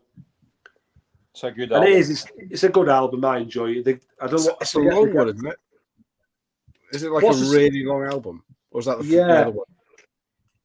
What's the singer called? I want to say he's called Jeff. Is it something like that? But he's got a great voice. It's got. Is that the one with the Modern Day Cowboy on it? Yes. Yeah. That's a great song. Yeah. That's easy come, easy go. A Modern Day Cowboy song. Yeah. It's a good album, like. Yeah. I have it. I just don't know it that well. I've played it a few times. It's good. The thing is with Tesla, they're because they were obviously massive in America. I've got their first 3 albums, and they're one of those bands that, you know, when I first got into rock and metal, I was like, oh man, these boys fucking absolutely kill, and I love that debut. But the more I listened to them, I thought they're getting a bit kind of, you know, they're kind of drawing themselves out a little bit. That first album is where it's at. Yeah, if you want to listen to Tesla, absolutely. Buy the first album. I always found them a little bit like a bit too American, a bit wet. Yeah, I don't know what it was, but that's the only album. The second one, that Great Radio Controversy, is all right, but that's where it's at, the first album. Yeah. If I was to recommend Tesla, I would say get the first one. That Modern Day Cowboy was a standout track for me when I was like getting into rock and metal, and that was one I always played, and I loved it. So that album always sticks out for me. And you get to the Great Radio Controversy and Psychotic Supper. They're good, but it's Tesla's in the goods are in the first album, I think.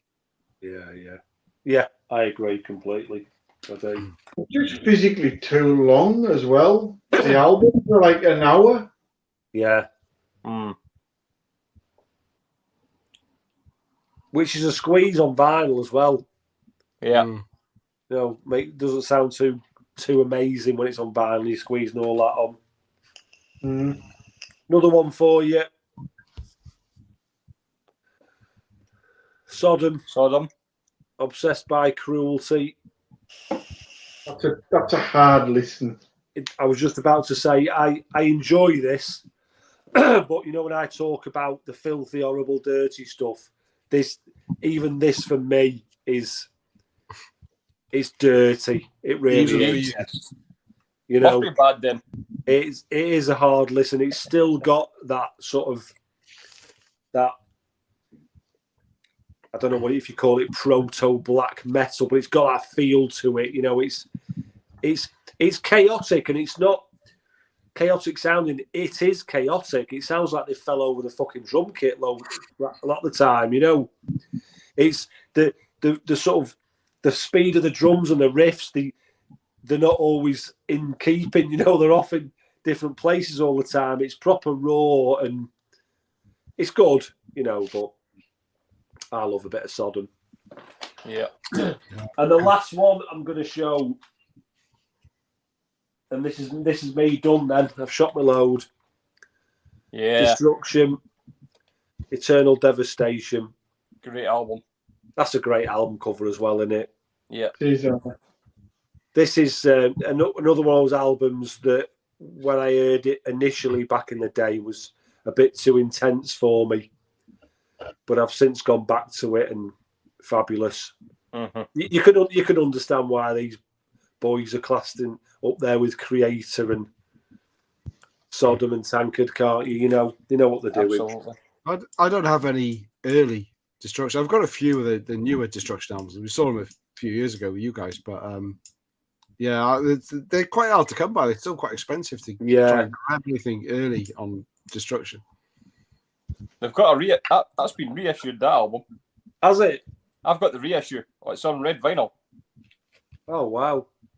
All right. You showed that not long ago, didn't you? Yeah. Yeah. It's a great album cover, that. Look at that. Yeah, that is a great album, that.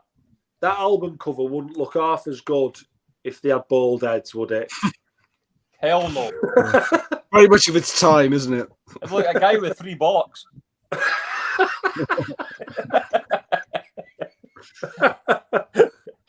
Coming out a bit of smoke. Yeah. A tornado of 3 bollocks. Yeah.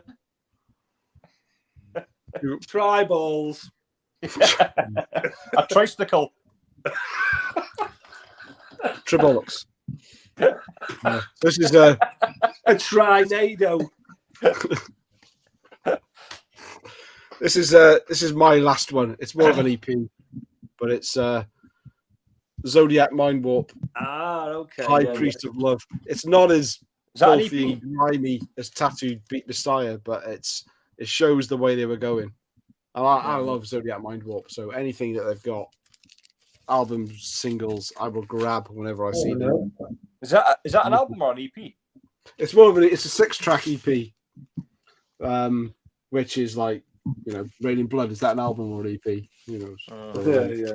But yeah, it's got his voice, it's got their sound, but by the time they got to 88 and Tattooed Beat Messiah, they got their grimy, filthy sound. But that's a good EP if I've you like. I've never seen that. If you like the Zodiac Mindboard sound, it's great.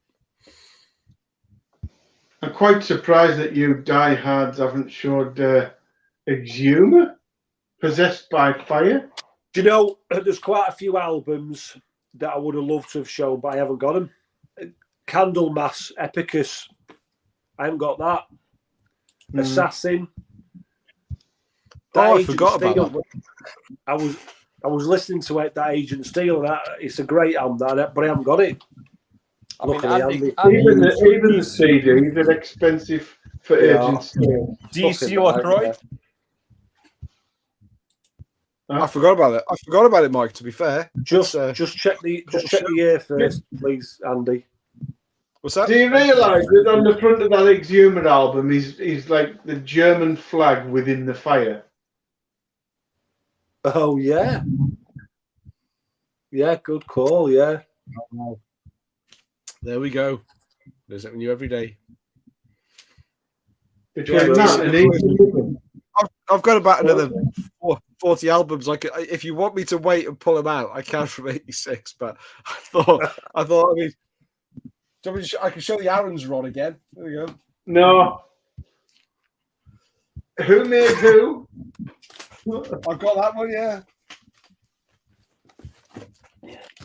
Battle Zone.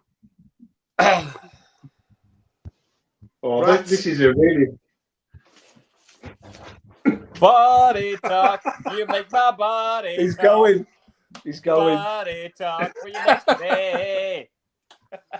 Can't go. Where's it? Don't go, Mike. Stick around. Don't go. Come back. I can't even go. My phone's not working. I'm going to get a can. All right. Well, we've all shot our loads figuratively.